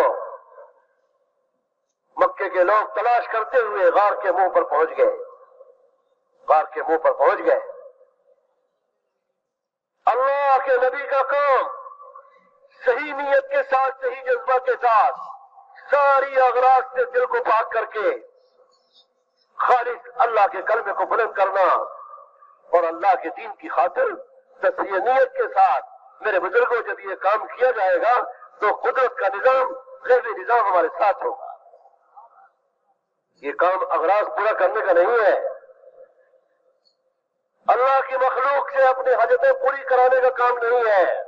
یہ کام تو خالق سے لینے کا کام ہے اور اپنی نیتوں کو اللہ کی رضا کا جذبہ بنانا. میرے بزرگوں, یہ محنت تصحیح نیت کا اور اخلاص کا کام ہے. اگر نیتوں میں فرق آیا اور یہ جو ہے حقیر دنیا اگر بیچ میں آئی اور مخلوق کی طرف نظر آئی تو راستے میں اٹک جائیں گے, مرتے دم تک نہیں چل سکتے. اور اگر چلیں گے بھی تو ہو سکتا ہے فتنے کا ذریعہ بن جائے. حضرت صدیق اکبر رضی اللہ عنہ حضور کے ساتھ ہیں. مکے کے لوگ آ گئے غار کے منہ پر. اللہ تعالیٰ عبادت کرنے پر جب آتا ہے تو سب سے کمزور مخلوق سے عبادت کر دیتا ہے. مکڑی کا جالا, اللہ تعالیٰ نے قرآن میں فرمایا سب سے زیادہ کمزور گھر مکڑی کا ہے. ان اوہن البیوت لخیط العنکبوت. اور اللہ تعالیٰ نے ایک کبوتری کو بھیج دیا, غار کے منہ پر انڈا دے دیا. عبادت کرنے پر آوے تو انڈے اور بکری کے جالے سے عبادت کر دے, اور اگر مارنے پر آ جائے تو عبادت کے دستے میں موت کے گھاٹ اتار دے. مارنا جلانا کس کے ہاتھ میں ہے؟ حضرت صدیق اکبر رضی اللہ عنہ بھی بشر تھے. سرکار حضرت صدیق اکبر فرما رہے ہیں حضور یہ ہمارے سامنے کھڑے ہیں اور ہم کو دیکھ لیا انہوں نے. ایک آدمی نے اپنا سطر کھول کر غار کے سامنے بیٹھ کر پیشاب کیا.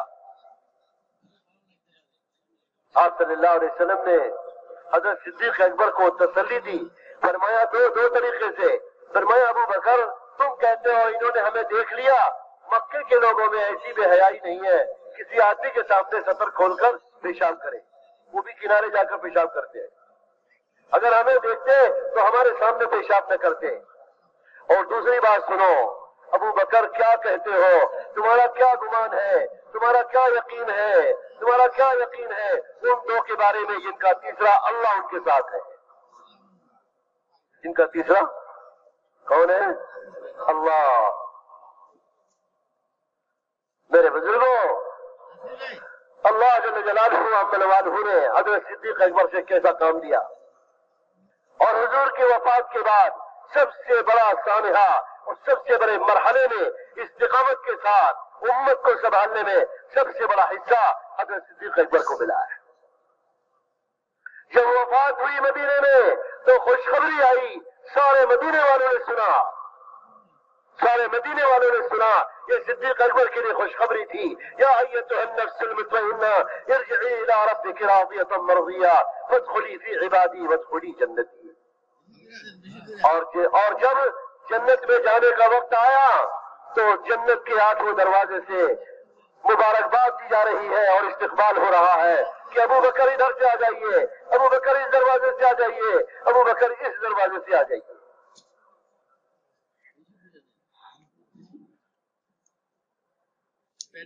যে ভাই, এই তবুকের যুদ্ধের মধ্যে কত কঠিন সময় ছিল এবং কত কঠিন কঠিন অবস্থা ছিল। এর মধ্যে সাহাবায়ে কেরাম রাদিয়াল্লাহু আনহুম আজমাইন এত কঠিন সময়ের মধ্যে সফর করতেছিলেন।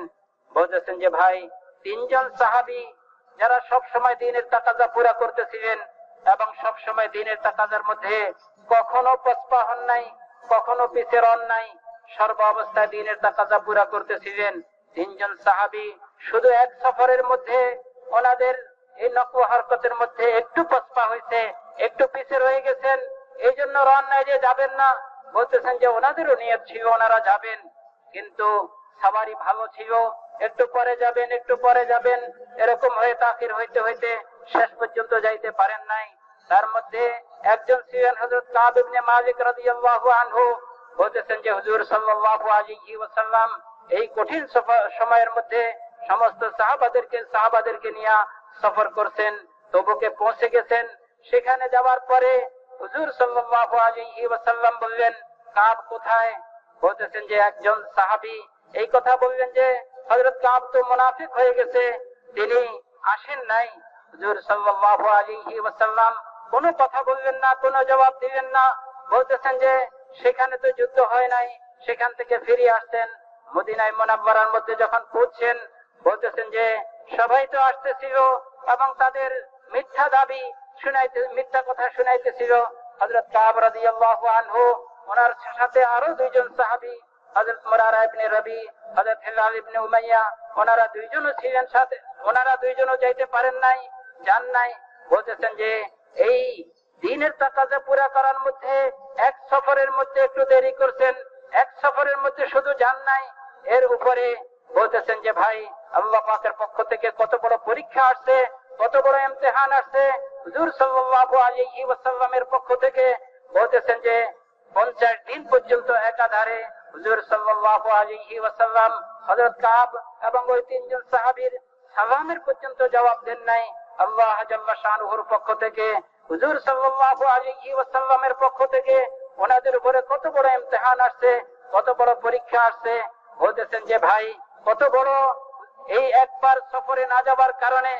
বলতেছেন যে ভাই, যখন মানুষ এই দ্বীনের তাকাজার মধ্যে একটু পস্পা হয়, তখন বাতিল, বলতেছেন যে তার উপরে সুযোগ পেয়ে যায় এবং বাতিল তাকে গ্রাস করার জন্য এবং বাতিল তাকে ধরার জন্য তৈয়ার হয়ে যায়। বলতেছেন যে ভাই, আল্লাহর রাস্তার নকল হরকত এটা সাধারণ না, বাতিলের রাস্তা পাওয়ার একটা রাস্তা না যাওয়া। বলতেছেন যে আল্লাহর রাস্তা না যাওয়া এটা বাতিলের রাস্তা পাওয়ার জন্য একটা রাস্তা। বলতেছেন যে এই 50 দিনের মধ্যেই গাসসানের বাদশাহ সে চিঠি পাঠাইছে যে মুহাম্মদ সাল্লাল্লাহু আলাইহি ওয়াসাল্লাম আপনার সাথে যে অবস্থা করতেছে, যে অবস্থা করতেছে আমরা সব জানতেছি, আপনি আমাদের কাছে চলে আসেন। বলতেছেন যে হযরত কাব রাদিয়াল্লাহু আনহু কেমন ভয়ে কাতর ছিলেন এবং এত ভয়ে কাতর ছিলেন, তিনি এই কথা ধারণা করতেছিলেন, হায় যদি এর ভিতরে আমার ইন্তেকাল হয়ে যায়, আর এই ভিতরে যদি আমার মৃত্যু আসে যায় তো আমার কি অবস্থা হবে। হুজুর সাল্লাল্লাহু আলাইহি ওয়াসাল্লাম আমার জানাজার নামাজ পড়বেন না। বলতেছেন যে ভাই, শুধু একবার সফরের মধ্যে একটু পিছে থাকার কারণে বাতিল কিভাবে সুযোগ পাইছে, চিঠি পর্যন্ত দিছে। হযরত কাব রাদিয়াল্লাহু আনহু বলতেছেন যে হযরত কাব রাদিয়াল্লাহু আনহু কেমন ভয়ে কাতর ছিলেন। 50 দিন পরে ওনাদের তওবা কবুল হয়েছে, আল্লাহর পক্ষ থেকে ওনাদের তওবা কবুল হওয়ার আয়াত নাযিল হয়েছে। বলতেছেন যে ভাই, আল্লাহর রাস্তার নকল হরকত এত গুরুত্ব রাখে এবং এত জরুরি আমাদের জন্য, আমরা বাতিলের খপ্পর থেকে বাঁচার জন্য, হক দুনিয়ার মধ্যে জিন্দা হওয়ার জন্য, দিন দুনিয়ার মধ্যে প্রসার হওয়ার জন্য, আমাদের জিন্দেগির পরিবর্তনের জন্য, আমাদের ইমানের পরিবর্তনের জন্য, আমাদের মধ্যে এতাআত আসার জন্য, আমাদের জিন্দেগি পরিপূর্ণ দ্বীনের উপরে চলার জন্য। বলতেছেন যে ভাই, এই নকল হরকত এত গুরুত্ব রাখে। হুজুর সাল্লাল্লাহু আলাইহি ওয়াসাল্লাম কি পরিমাণ এই নকল হরকতের, এই দাওয়াতের তাকাজা পুরা করার মধ্যে নিজেকে কিভাবে ইস্তেকামতের সাথে চালাইছেন, সাহাবায়ে কেরাম রাদিয়াল্লাহু আনহুম আজমাইন নিজেকে কিভাবে ইস্তেকামতের সাথে চালাইছেন। বলতেছেন যে কত কুরবানির সাথে সাহাবায়ে কেরাম রাদিয়াল্লাহু আনহুম আজমাইন এই দ্বীনের তাকাজাকে পুরা করছেন। হযরত আবু বকর রাদিয়াল্লাহু আনহু সর্ব অবস্থায় দ্বীনের তাকাজাকে পুরা করছেন। সর্ব অবস্থায় দ্বীনের তাকাজা পুরা করার জন্য বলতেছেন যে ভাই, নিজের পুরা জান পুরা মাল এই দ্বীনের তাকাজার মধ্যে লাগাই দিয়েছেন। হযরত ওমর রাদিয়াল্লাহু আনহু অর্ধেক মাল দ্বীনের তাকাজার মধ্যে লাগাই দিয়েছেন। বলতেছেন যে ভাই, সাহাবায়ে কেরাম রাদিয়াল্লাহু আনহুম আজমাইনে 3 ভাগের 1 ভাগ এই দ্বীনের তাকাজা পুরা করার মধ্যে ওনারা লাগাই দিয়েছেন। হযরত মাওলানা ইউসুফ সাহেব রাহমাতুল্লাহ আলাইহি কথা বলতেন, সাহাবায়ে কেরাম রাদিয়াল্লাহু আনহুম আজমাইনের জিন্দেগি দেখলে এই কথা পাওয়া যায়, জিন্দেগি পড়লে এই কথা পাওয়া যায়, জিন্দেগির মধ্যে এই কথা খুব ভালোভাবে পাওয়া যায় যে ওনাদের বৎসরে 4 মাস আল্লাহর রাস্তার নকল হরকত এবং মদিনার বাহিরে রাখতো দ্বীনের তাকাজা পুরা করার মধ্যে ওনারা লাগাইতেন, এবং বাকি 8 মাস ওনারা মদিনার মধ্যে থাকে দ্বীনের তাকাজা পুরা করতেন, এই কাম এই দাওয়াতের তাকাজা পুরা করতেন। বলতেছেন যে ভাই, এই হিজরতের সময় হযরত আবু বকর রাদিয়াল্লাহু আনহু এরকম কুরবানির সাথে এই দ্বীনের তাকাজা পুরা করছেন। হুজুর সাল্লাল্লাহু আলাইহি ওয়াসাল্লামের সাথে সাথ দিবেন। বলতেছেন যে মক্কায়ে মুকাররমার মধ্যে হুজুর সাল্লাল্লাহু আলাইহি ওয়াসাল্লাম এবং সাহাবায়ে কেরাম রাদিয়াল্লাহু আনহুম আজমাইন এরকম কুরবানির সাথে এই দ্বীনের তাকাজা পুরা করছেন। বলতেছেন যে এত কষ্ট কাফেরের পক্ষ থেকে মুসলমানদেরকে হুজুর সাল্লাল্লাহু আলাইহি ওয়াসাল্লামকে দেওয়া হয়েছে যে আর হুজুর সাল্লাল্লাহু আলাইহি ওয়াসাল্লামকে এবং সাহাবাদেরকে এত কষ্ট দেওয়া হয়েছে, এত কষ্ট দেওয়া হয়েছে। সাহাবায়ে কেরাম রাদিয়াল্লাহু আনহুম আজমাইন বড় আশাবাদী এবং বড় তামান্না করতেছিলেন, তো বড় দিলের আকাঙ্ক্ষা ছিল, হায় এই মক্কা থেকে যদি আমাদেরকে বাহির হয়ে অন্য কোন জায়গায় হিজরত করে যাওয়ার জন্য হুকুম হয়তো সেখানে যাই, হুজুর সাল্লাল্লাহু আলাইহি ওয়াসাল্লাম একটু কষ্ট থেকে মুক্তি পাইতে পারতেন। বলতেছেন যে এর ভিতরেই আল্লাহ জাল্লা শানুহুর পক্ষ থেকে হিজরতের হুকুম আসছে। হুজুর সাল্লাল্লাহু আলাইহি ওয়াসাল্লাম একদিন দ্বিপ্রহরে হযরত আবু বকর রাদিয়াল্লাহু আনহুর ঘরে গেছেন। বলতেছেন যে ভাই, হুজুর সাল্লাল্লাহু আলাইহি ওয়াসাল্লাম এই কথা বারবার বলছেন যে এই রাস্তার মধ্যে আমাকে যত কষ্ট দেওয়া হয়েছে কোন নবীকে এত কষ্ট দেওয়া হয় নাই। এই রাস্তার মধ্যে আমাকে যত পরীক্ষা করা হয়েছে কোন নবীকে এই রাস্তার মধ্যে এত পরীক্ষা করা হয় নাই। হুজুর সাল্লাল্লাহু আলাইহি ওয়াসাল্লাম এবং সাহাবায়ে কেরাম রাদিয়াল্লাহু আনহুম আজমাইন কি পরিমাণ কুরবানি দিবেন। হিজরতের হুকুম আসছে, হুজুর সাল্লাল্লাহু আলাইহি ওয়াসাল্লাম হযরত আবু বকর রাদিয়াল্লাহু আনহুর ঘরে দ্বিপ্রহরে গেছেন। সেখানে যাওয়ার পরে হুজুর সাল্লাল্লাহু আলাইহি ওয়াসাল্লাম বললেন, হে আবু বকর, আপনি ঘরের সবাইকে সরাই দেন, জরুরি কথা আছে।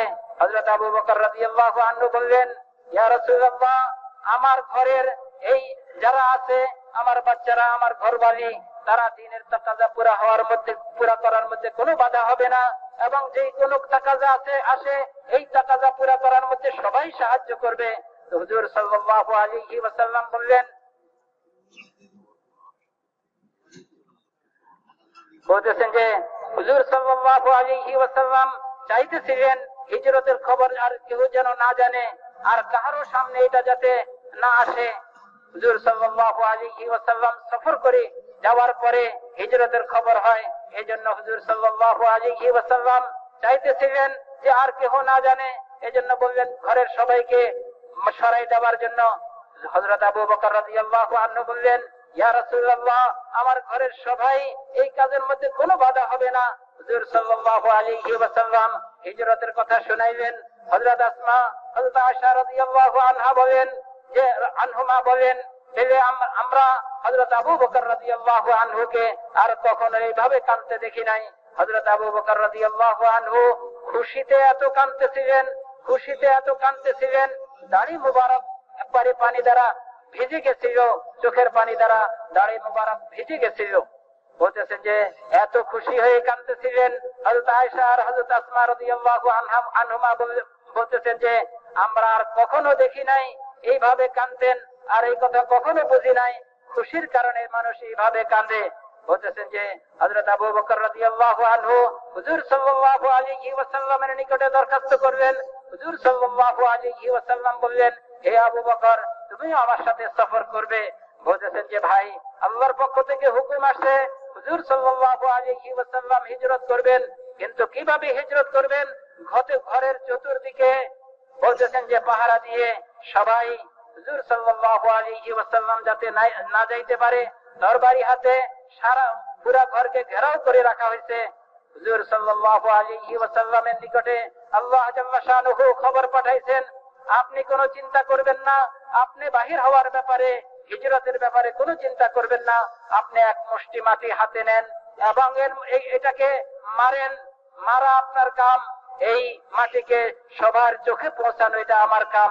ওয়ামা রামাইতা ইয রামাইতা ওয়ালাকিন্নাল্লাহ রামা। হুজুর সাল্লাল্লাহু আলাইহি ওয়াসাল্লাম এক মুষ্টি মাটি মারছেন আর আল্লাহ জাল্লা শানুহু সবার চোখে পৌঁছাই দিয়েছেন। বলতেছেন যে সেখান থেকে বাহির হয়ে গেছেন। হযরত ওমর রাদিয়াল্লাহু আনহুকে ওই সিটের মধ্যে, ওই বিস্তারের মধ্যে শোয়াই সমস্ত আমানত ওনাকে বুঝাই দেওয়া হয়েছে। যে হযরত আলী রাদিয়াল্লাহু আনহুকে শোয়াই ওনার নিকটে সমস্ত আমানতকে বুঝাই দেওয়া হয়েছে, যাতে মক্কার সমস্ত আমানতওয়ালাদেরকে তাদের আমানত পৌঁছায় দিয়ে তারপরে মদিনাতে হিজরত করেন। বলতেছেন যে হুজুর সাল্লাল্লাহু আলাইহি ওয়াসাল্লাম কুরবানির সাথে হিজরত করছেন, গারে সাউরের মধ্যে 3 রাত্র ছিলেন। বলতেছেন যে এটা এত বড় মুবারক সফর ছিল, এত কুরবানির সফর ছিল। হযরত ওমর রাদিয়াল্লাহু আনহু বলেন, হযরত আবু বকর রাদিয়াল্লাহু আনহু যদি ওই হিজরতের 3 রাত্রের 1 রাত্রের সওয়াব আমাকে দিয়ে দেয়, আমার সারা জীবনের আমলের সওয়াব হযরত আবু বকর রাদিয়াল্লাহু আনহুকে দিয়ে দিব। বলতেছেন যে ভাই, কুরবানির এত বড় মূল্য, এত দাম দ্বীনের জন্য কুরবানি করবে। বলতেছেন যে হযরত আবু বকর রাদিয়াল্লাহু আনহু হুজুর সাল্লাল্লাহু আলাইহি ওয়াসাল্লামের সাথে এই কঠিন সফরের মধ্যে, এই হিজরতের সফরের মধ্যে সাথে বলতেছেন যে এই গর্তের মধ্যে 3 রাত্র ছিলেন। ওই সময় কাফেররা খোঁজাখুঁজি করতেছিল, তালাশ করতেছিল। বলতেছেন যে আল্লাহ জাল্লা শানুহু যখন সাহায্যের মধ্যে আসেন, তখন আল্লাহ কঠিন অবস্থায় সাহায্য করতে পারেন। আল্লাহ সাহায্য করবে। দুনিয়ার কোন শক্তি আছে এর কোন ক্ষতি করতে পারে? আর আল্লাহ যদি ক্ষতির মধ্যে আসেন, দুনিয়ার কোন শক্তি আছে তাকে হেফাজত করতে পারে?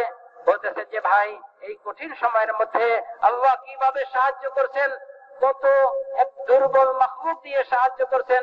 কোরআনে পাকের মধ্যে আল্লাহ জাল্লা শানুহু বলতেছেন, মাকড়সার ঘর দুনিয়ার মধ্যে সবচেয়ে দুর্বল ঘর। আর আল্লাহ জাল্লা শানুহু হুজুর সাল্লাল্লাহু আলাইহি ওয়াসাল্লামকে এই কঠিন সময়ের মধ্যে মাকড়সার জাল দিয়ে সাহায্য করছেন। বলতেছেন যে ভাই, মাকড়সায় ঘর বানাই নিছে, একটা কবুতর আসি ডিম পাড়ছে। হযরত আবু বকর রাদিয়াল্লাহু আনহু বলতেছেন যে তিনিও তো মানুষ ছিলেন, দেখতেছেন কাফেররা তালাশ করতেছে, কাফেররা একবারে গর্তের নিকটে চলে আসছে। বলতেছেন যে ইয়া রাসূলুল্লাহ, কাফেররা তো আমাদেরকে দেখে ফেলবে, তারা তো কাছে চলে আসছে। হযরত হুজুর সাল্লাল্লাহু আলাইহি ওয়াসাল্লাম বললেন, এই মধ্যেই একজন কাফের এই গর্তের পাশে সে তার জরুরত পুরা করতেছিল, পেশাব করতেছিল। হুজুর সাল্লাল্লাহু আলাইহি ওয়াসাল্লাম হযরত আবু বকর রাদিয়াল্লাহু আনহুকে বললেন, হে আবু বকর, তুমি কি দেখো না যে মক্কাবাসী এত বেহায়া না?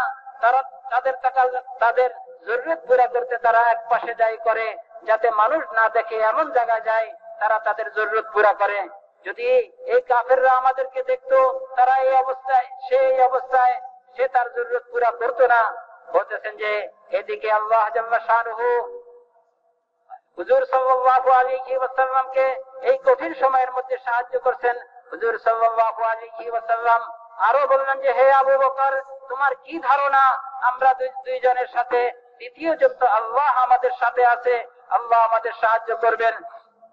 বলতেছেন যে ভাই, হুজুর সাল্লাল্লাহু আলাইহি ওয়াসাল্লাম মদিনাতে হিজরত করছেন এবং সাহাবায়ে কেরাম রাদিয়াল্লাহু আনহুম আজমাইন মদিনাতে হিজরত করছেন। সবাই দ্বীনের তাকাজা পুরা করতেছিলেন।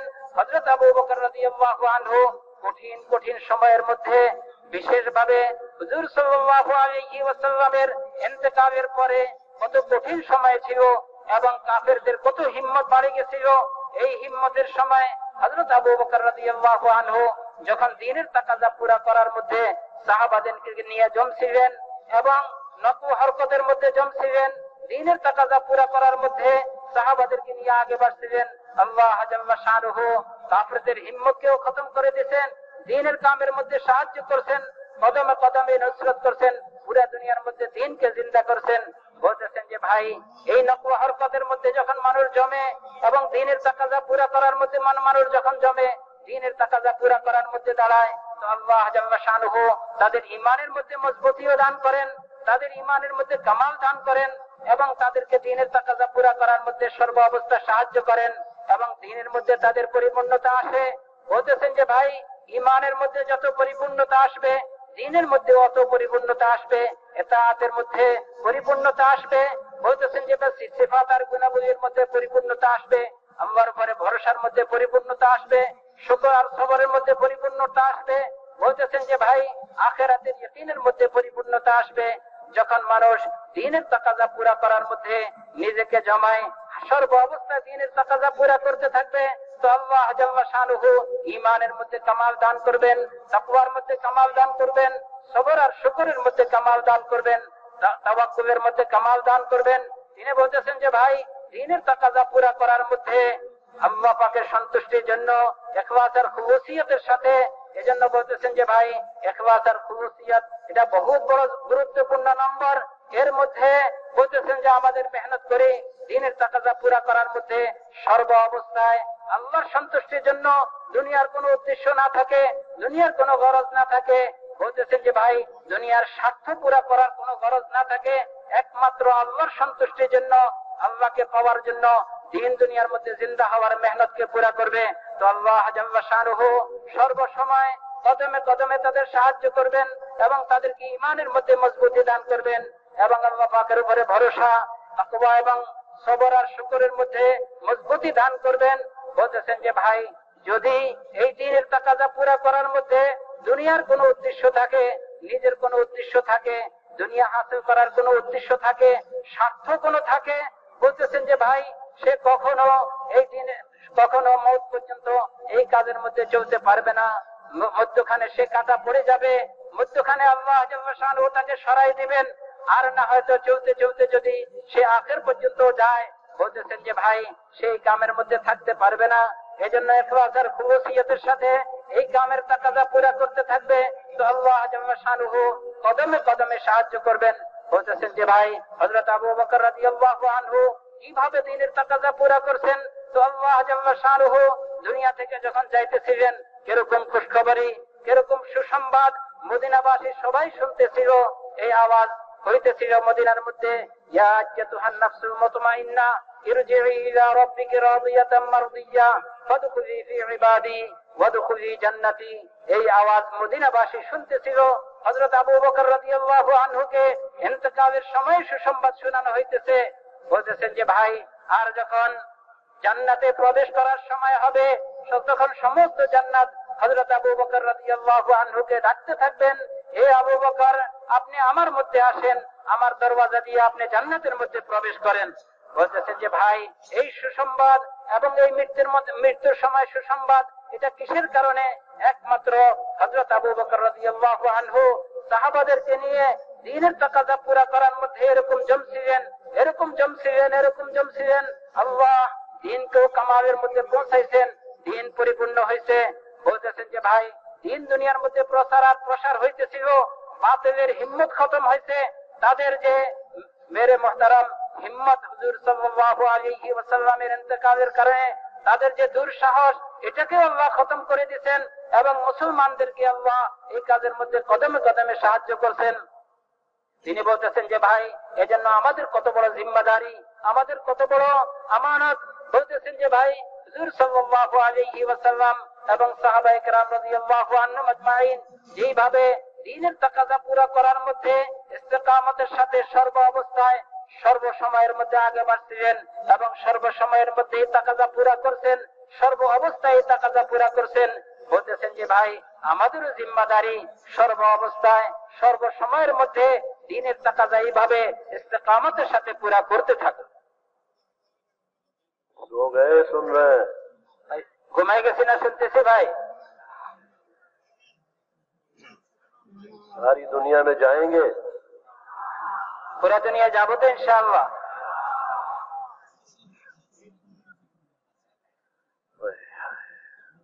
हजरत अबू बकर सिद्दीक रज़ी अल्लाह अन्हु सरकार के साथ जब आप गार से निकले तो रास्ते में कभी आप दोनों, अल्लाह के रसूल की ऊँटनी अलग थी, सवारी अलग थी, हजरत सिद्दीक अकबर की सवारी अलग थी। हजरत सिद्दीक अकबर रज़ी अल्लाह अन्हु कभी अपनी सवारी को हुजूर की सवारी से आगे कर लेते, कभी दाहिने कर लेते, कभी बाएं कर लेते, कभी पीछे चलते। रहबर साथ थे मदीना जाने के लिए। सरकार ने फरमाया, अबू बकर क्या बात है, कभी मेरे दाईं तरफ हो जाते हो, कभी बाईं तरफ हो जाते हो, कभी आगे हो जाते हो, कभी पीछे हो जाते हो।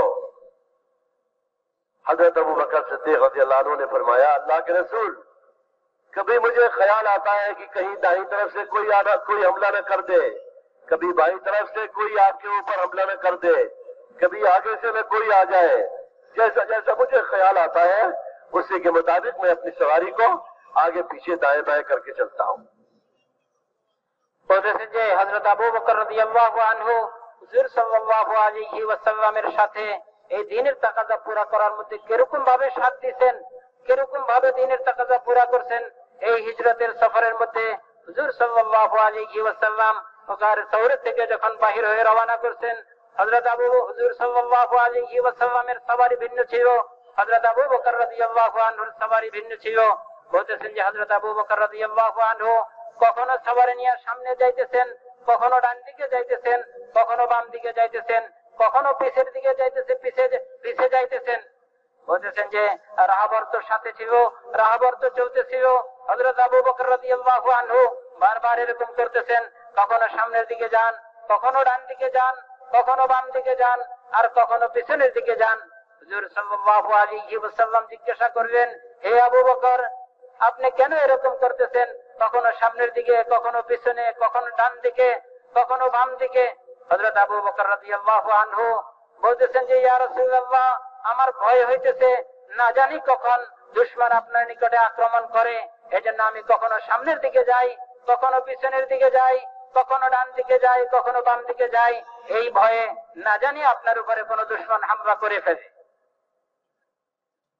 हिजरत ही के रास्ते में सफर में एक जगह ऐसी आ गई जहां दो रास्ते थे, और जो रहबर थे उन्होंने कहा कि यहाँ दो रास्ता है, एक करीब का है, एक दूर का है।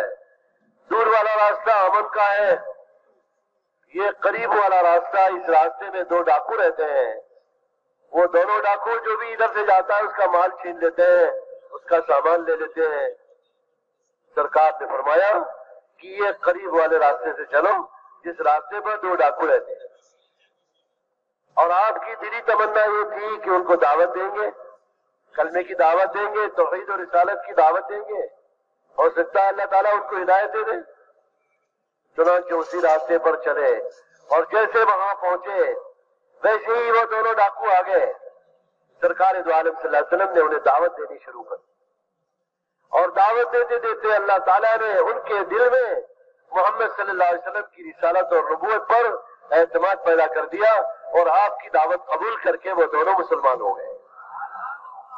मेरे बुजुर्गों और भाइयों, ऐसे संगीन हालात में आप सल्लल्लाहु अलैहि वसल्लम को अपने काम की जिम्मेदारी اور اپنی فکر آپ کے اوپر غالب ہے، اور آپ ایسی حالت میں بھی جبکہ ہجرت ہی کے سفر میں ایک آدمی آپ کو پکڑنے کے ارادے سے گھوڑے پر سوار ہو کر آیا مکے کے قریب کے علاقوں میں، اور وہ اللہ تعالیٰ کی طرف سے مدد ہی آتی کہ جب وہ قریب آتا تو اس کا گھوڑا اس کے پیر زمین میں دس جاتے، پھر اللہ کے نبی صلی اللہ علیہ وسلم سے وہ دعا کراتا، چنانچہ جو ہے وہ بھی عاجز ہو کر چلا گیا۔ میرے بزرگوں، اللہ کے کام میں اللہ تعالیٰ کی غیبی مدد شامل حال ہوتی ہے۔ اللہ کا کام اللہ تعالیٰ کی مدد کے بغیر نہیں ہو سکتا۔ ہاں، ہر حال میں ہم صحیح نیت اور صحیح جذبے کے ساتھ اپنی ذمہ داریوں پر قائم ہوں، اس مبارک محنت کے راستے میں ہماری نیتیں درست ہوں۔ میرے بزرگوں، اللہ جل شانہ منوالہ کی جو ہے قدرت ہمارے ساتھ ہوگی، اس کی مدد ہمارے ساتھ ہوگی۔ اللہ کی مدد، اللہ کے دین کی مدد، اللہ کے دین کی محنت اللہ تعالیٰ کی مدد کو کھینچنے والا کام ہے۔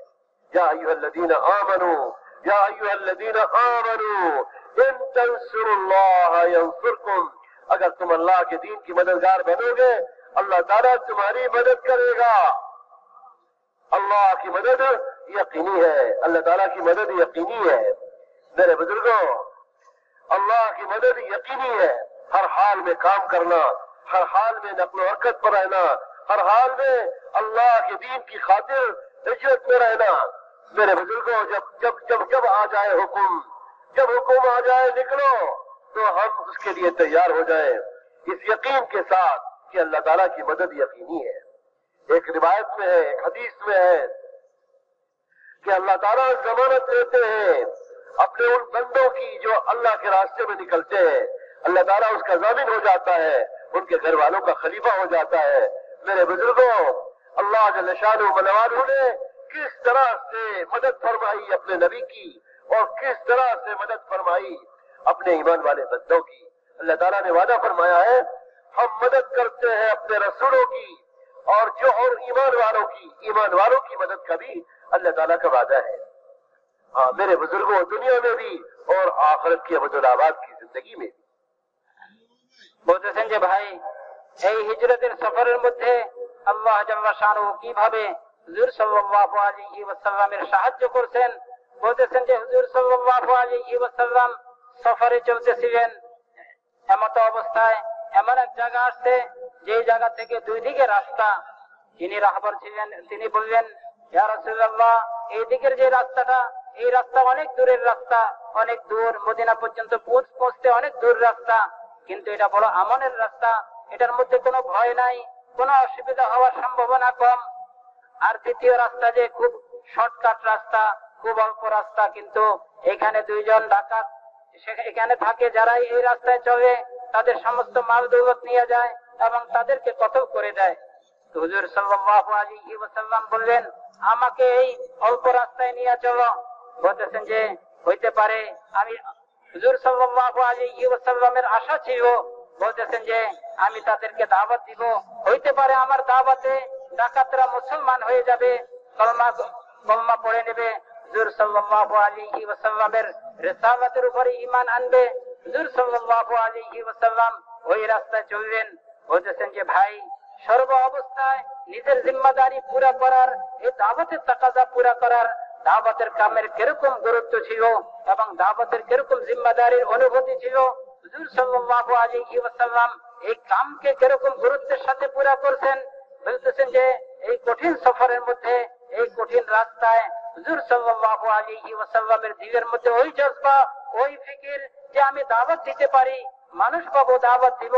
বলতেছেন যে হুজুর সাল্লাল্লাহু আলাইহি ওয়াসাল্লাম সেখানে পৌঁছার পরে ডাকাতরা আসছে, আসার পরে তাদেরকে দাওয়াত দিচ্ছেন, দাওয়াত দিতে দিতে তারা কলমা পড়ে মুসলমান হয়ে গেছে।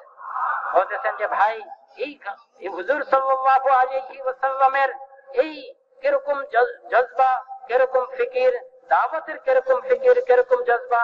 বলতেছেন যে ভাই, তারে নবুয়ত ওই জজবার সাথে পুরা হবে, ওই জিম্মাদারির সাথে পুরা হবে। হুজুর সাল্লাল্লাহু আলাইহি ওয়াসাল্লাম মক্কা থেকে যখন রওনা দিচ্ছেন, বলতেছেন যে মক্কার নিকটবর্তী থাকা অবস্থায় কাফের তালাশ করতে করতে একজন কাফের হুজুর সাল্লাল্লাহু আলাইহি ওয়াসাল্লামের নিকটেই চলে আসে। বলতেছেন যে ধরে ফেলবে এমত অবস্থায় আল্লাহ পাকের মদদ কিভাবে, আল্লাহ পাকের সাহায্য কিভাবে এই দ্বীনের তাকাজা পুরা করনে ওয়ালাদের সাথে। বলতেছেন যে ভাই এই কথার ইয়াকিন হওয়া চাই আল্লাহর মদদ এই কামের সাথে এবং কাম করনে ওয়ালাদের সাথে। আল্লাহ পাক ওয়াদা করছেন ইয়া আইয়ুহাল্লাযীনা আমানু ইন তানসুরুল্লাহা ইয়ানসুরকুম, হে ঈমানদার সকল তোমরা আল্লাহর দ্বীনের সাহায্য করো, আল্লাহ তোমাদের সাহায্য করবেন। বলতেছেন যে হুজুর সাল্লাল্লাহু আলাইহি ওয়াসাল্লাম এই কামের তাকাজা পুরা করতেছেন, সর্ব অবস্থায় তাকাজা পুরা করতেছেন, এই কঠিন অবস্থায় তাকাজা পুরা করতেছেন। তো আল্লাহ জাল্লা শানুহু কিভাবে মদদ আর সাহায্য করছেন। বলতেছেন যে কাফের যখনই হুজুর সাল্লাল্লাহু আলাইহি ওয়াসাল্লামকে ধরার জন্য আগে বাড়ে তখনই তার ঘোড়ার পাও জমিনের মধ্যে ধসে যায়। হুজুর সাল্লাল্লাহু আলাইহি ওয়াসাল্লামের নিকটে দোয়া চাইছেন, দোয়া করার পরে আবার ছাড়ি দিছে, আবার ধরার জন্য গেছে, আবার দোয়া করছেন, বলতেছেন যে আবার ধরার জন্য গেছে, আবার আল্লাহর পক্ষ থেকে পাকড় আসছে, জমিনে ঘোড়ার পাও ধসে গেছে। বলতেছেন যে ভাই আল্লাহ জাল্লা শানুহু কিভাবে মদদ আর সাহায্য করেন এই কামের তাকাজা পুরা করার মধ্যে। যখন মানুষ ইস্তেকামতের সাথে সর্ব অবস্থায় কামের তাকাজা পুরা করে তো আল্লাহ পাকের মদদ আর সাহায্য সর্ব অবস্থায় সাথে হয়ে যায়। আল্লাহ জাল্লা শানুহু কোরআনে পাকের মধ্যে অন্য জায়গায় ইন্না লানানসুরু রুসুলানা ওয়াল্লাযীনা আমানু ফিল হায়াতিদ দুনিয়া, আমি রাসূলদের সাহায্য করছি এবং ওই সমস্ত মানুষের সাহায্য করি যে সমস্ত মানুষ ঈমান আনবে আমার উপরে। বলতেছেন যে আল্লাহ পাকের দ্বীনের সাহায্য করা, আল্লাহ পাকের দ্বীন দুনিয়ার মধ্যে জিন্দা হওয়ার মেহনতের মধ্যে নিজেকে সর্ব অবস্থায় লাগানো আল্লাহ পাকের মদদ আর সাহায্যকে করবে। আল্লাহ পাকের মদদ আর সাহায্য সাথে হবে যখন ইখলাস আর খুলুসিয়তের সাথে। বলতেছেন যে দ্বীনের তাকাজা পুরা করবে, তার মধ্যে কোনো উদ্দেশ্য হবে, অন্য কোনো উদ্দেশ্য হবে না, অন্য কোনো স্বার্থের নিয়ত হবে না। বলতেছিলেন ভাই যখন স্বার্থ দিনের মধ্যে থাকবে তো আল্লাহ এই কামের থেকে সরাই দিবেন। আর না হয়তো এমন সময় আসবে যে ওই স্বার্থবাদী এই মেহনতের একটা ফিতনা হয়ে যাবে। বলতেছেন যে ভাই এজন্য ইখলাস আর খুলুসিয়তের সাথে যখন দ্বীনের তাকাজা পুরা করব তো আল্লাহ কদমে কদমে সাহায্য করবেন এবং কদমে কদমে নুসরত করবেন। বলতেছেন যে হেদায়েতের জন্য জরিয়া বানাবেন এবং হেদায়েতকে আল্লাহ আম করে দেবেন। বলতেছেন যে ভাই এজন্য দ্বীনের তাকাজা পুরা করা আমাদের জিম্মাদারি। হুজুর সাল্লাল্লাহু আলাইহি ওয়াসাল্লামের যে কারে নবুয়ত, এটা মেজাজে নবুয়তের সাথে হুজুর সাল্লাল্লাহু আলাইহি ওয়াসাল্লামের যে জজবার সাথে, যে ফিকিরের সাথে এই কাম পুরা করছেন এবং সর্ব অবস্থায় যেভাবে কাম পুরা করছেন সাহাবায়ে কেরাম রাদিয়াল্লাহু আনহুম আজমাইন সর্ব অবস্থায় যেভাবে দ্বীনের তাকাজা পুরা করছেন, যখন আমরাও সর্ব অবস্থায় ওই জজবার সাথে, ওই ফিকিরের সাথে, ওই ইস্তেকামতের সাথে দ্বীনের তাকাজা পুরা করব তো ইয়াকিন রাখবো এই কথার উপরে আল্লাহ জাল্লা শানুহু আমাদের মদদ করবেন। বলতেছেন যে ভাই দ্বীনের কাম তো আল্লাহর মদদ ছাড়া হইতে পারে না, আল্লাহ পাকের সাহায্য ছাড়া হইতে পারে না। আল্লাহ জাল্লা শানুহুর ওয়াদা যখন দ্বীনের তাকাজা পুরা করার জন্য বলতেছেন যে ভাই ঈমান ওয়ালা ঈমানের তাকাজায় দ্বীনের তাকাজা পুরা করার জন্য সে ইস্তেকামতের সাথে চলতে থাকবে তো আল্লাহ কদমে কদমে নুসরত করবেন। এই কথার ইয়াকিন পয়দা করা, এই কথার ইয়াকিন করা, বিশ্বাস করা যে দ্বীনের তাকাজা পুরা করার মধ্যে আল্লাহ কদমে কদমে সাহায্য করবেন। বলতেছেন যে ভাই এই ইয়াকিনের সাথে সর্ব অবস্থায় আমরা দ্বীনের তাকাজা পুরা করব। तैयार है इसके लिए? एक तो जुबान से कह दिया तैयार है और हाथ उठा दिया तैयार है, इससे काम हो जाएगा? বলতেছেন যে আমরা মুখে বলছি, হাত উঠাইছি, এটার দ্বারা কি কাম পুরা হয়ে যাবে? अब ये मजमा सब 4 महीने वालों का है, बड़ा मजमा नकद अल्लाह के रास्ते में बड़े लंबे लंबे खर्चों के साथ दुनिया में जाना चाहिए। मशरिक मगरिब जनूब शिमाल माशाल्लाह कुर्बानी दिया हुआ मजमा है। 5-5 महीने की बैरून की तश्कीलों के लिए तैयार होना चाहिए और इस इज्तिमा से 4-4 महीने नकद रवाना होना चाहिए। आपका बड़ा इज्तिमा आ रहा है, उस इज्तिमा से पहले आपको तकरीबन 40 दिन इज्तिमा की मेहनत में आपकी एक एक यूनियन और तहसीलों में जाकर मेहनत करनी है। काम तो कितना बाकी है, काम कितना बाकी है ये देखना है। मजमा देखकर खुश नहीं होना, काम कितना बाकी है, और यकीन के साथ इस काम को करो कि अल्लाह ताला की मदद हमारे साथ है और अल्लाह ताला हमारे कामों को गैबी रास्तों से बनावे। मेरे बुजुर्गों, चलते रहने से बात समझ में आती है। हाँ, इस उम्मत को अल्लाह के नबी सल्लल्लाहु अलैहि वसल्लम ने नक्ल हरकत वाला बनाया था। आपने एक ही मजलिस में फरमाया, मैं अल्लाह के रास्ते में निकलूं, शहीद कर दिया जाऊं, फिर जिंदा किया जाऊं, फिर मैं अल्लाह के रास्ते में निकलूं, शहीद कर दिया जाऊं, फिर जिंदा किया जाऊं, फिर मैं अल्लाह के रास्ते में निकलूं, शहीद कर दिया जाऊं, फिर जिंदा किया जाऊं, फिर मैं अल्लाह के रास्ते में निकलूं, शहीद कर दिया जाऊं, फिर जिंदा किया जाऊं, फिर मैं अल्लाह के रास्ते में निकलूं, शहीद कर दिया जाऊं, फिर जिंदा किया जाऊं, फिर मैं अल्लाह के रास्ते में निकलूं, शहीद कर दिया जाऊं, फिर जिंदा किया जाऊं, फिर मैं अल्लाह के रास्ते में निकलूं, शहीद कर दिया जाऊं, फिर जिंदा किया जाऊं। आप सल्लल्लाहु अलैहि वसल्लम ने 7 मरतबा ये बात फरमाई। जब इस उम्मत के नबी की ये तमन्ना हो तो मेरे बुजुर्गों, क्या अपनी दुनिया में, अपने कारोबार में, अपने नफ्स के चोचलों में क्या जीना, दुनिया की जिंदगी को, दुनिया की राहतों को सामने रखकर।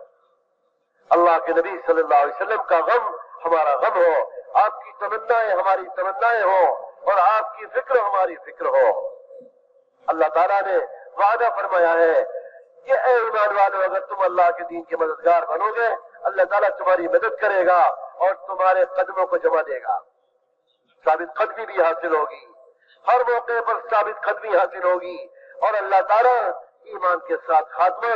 मौलाना यूसुफ साहब फरमाते थे, इस मुबारक मेहनत की सबसे अदना दर्जे की जो गिफ्ट होगी, सबसे अदना दर्जे का जो है इनाम होगा, वो हुस्न खात्मा का होगा। इसलिए मेरे बुजुर्गों, इस इज्तिमा से हमें नकद अपनी तरतीबें कायम करनी है, और 5-5 महीने के लिए, 4-4 महीने के लिए, और सबसे कम दर्जा जो बेचारा बहुत ही मजबूरी में है तो भी वो घर न जाए, बल्कि यहाँ से कम 40 दिन के इज्तिमा की मेहनत में यूनियन में जाकर काम करके इज्तिमा करके फिर वो घर जाए। घर को जाना अल्लाह के रास्ते में निकलने के लिए होता है, तैयारियों के लिए होता है, तकाज़ों की तैयारियों के लिए घर पे जाना होता है। इससे मेरे बुजुर्गों, इस इज्तिमा से 100% सारे मजमे को अपनी तरतीबें बनवानी है और अल्लाह के रास्ते में नकद निकलना है। বলতেছেন যে ভাই, এক হাদিসের মধ্যে এটাও আসছে, যেই ব্যক্তি আল্লাহর রাস্তা বাহির হয়, আল্লাহ জাল্লা শানহু তার জন্য জামিন হয়ে যান, তার জন্য জিম্মাদার হয়ে যান, তার জন্য খলিফা হয়ে যান, সে আল্লাহর জিম্মায় আসে যায়। বলতেছেন যে ভাই, কোন ব্যক্তি আল্লাহর রাস্তা বাহির হয়েছে, সে আল্লাহর জিম্মায় আসছে, এটা কত বড় কথা, আল্লাহ তার খলিফা হয়ে যান। বলতেছেন যে ভাই, এটা তার জন্য কত বড় সুসংবাদ। এজন্য বলতেছেন যে ভাই, আমাদের সামনে কত বড় তাকাজা, এই যে মজমা, পুরান সাথীদের মজমা। বলতেছেন যে ভাই, কত বড় তাকাজা, আমরা এই মজমাকে না দেখি, পুরা দুনিয়ার তাকাজাকে দেখি। পুরা দুনিয়ার মধ্যে কত তাকাজা আমাদের সামনে। বলতেছেন যে ভাই, এই ইজতিমা থেকে আমরা সবাই 5 মাসের জামাত বানাই, পুরা দুনিয়ার মধ্যে সফর করব, পূর্ব থেকে পশ্চিম পর্যন্ত, উত্তর থেকে দক্ষিণ পর্যন্ত, পুরা দুনিয়ার মধ্যে আমরা সফর করব। পুরা দুনিয়ার মধ্যে দ্বীনের তাকাজা পুরা করার জন্য চলতে থাকবো। এই জন্য আমরা 5 মাসেরও জামাত বানাইবো এবং 4-4 মাসের জামাত বানাই। এই ইজতিমা থেকে আমরা পুরা বাংলাদেশের ইউনিয়নে পৌঁছে যাব, পুরা বাংলাদেশের মধ্যে পৌঁছে যাব।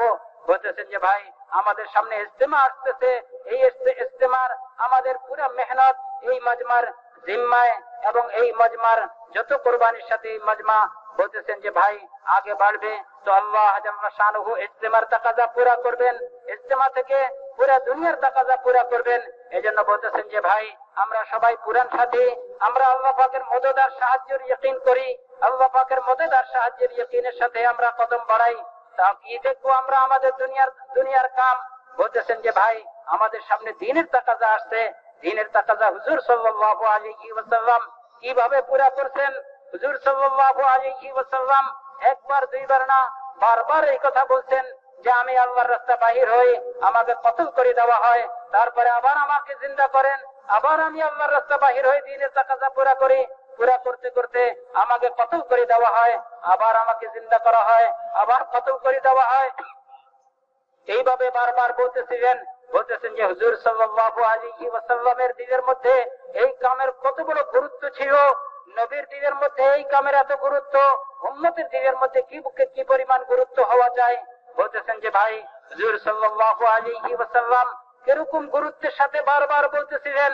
তিনি বলতেছেন যে 7 বার এই কথাটা বলছেন যে আমাকে কতল করে দেওয়া হয়, আবার জিন্দা করা হয়, আবার কতল করে দেওয়া হয়, আবার জিন্দা করা হয়। দ্বীনের তাকাজা পুরা করার গুরুত্ব হুজুর সাল্লাল্লাহু আলাইহি ওয়াসাল্লামের দিনের মধ্যে এই পরিমাণ, যেই নবীর দিনের মধ্যে দ্বীনের তাকাজা পুরা করার এই পরিমাণ গুরুত্ব, ওই নবীর উম্মতের দিনের মধ্যে কি পরিমাণ গুরুত্ব হওয়া দরকার।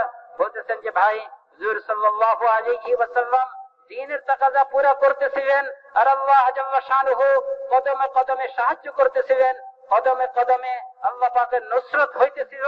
বলতেছেন যে ভাই আল্লাহ পাকের ওয়াদা, ইয়া আইয়ুহাল্লাযীনা আমানু ইন তানসুরুল্লাহা ইয়ানসুরকুম, হে ঈমানদার সকল, তোমরা আল্লাহর দ্বীনের সাহায্য করো, আল্লাহ তোমাদের সাহায্য করবে।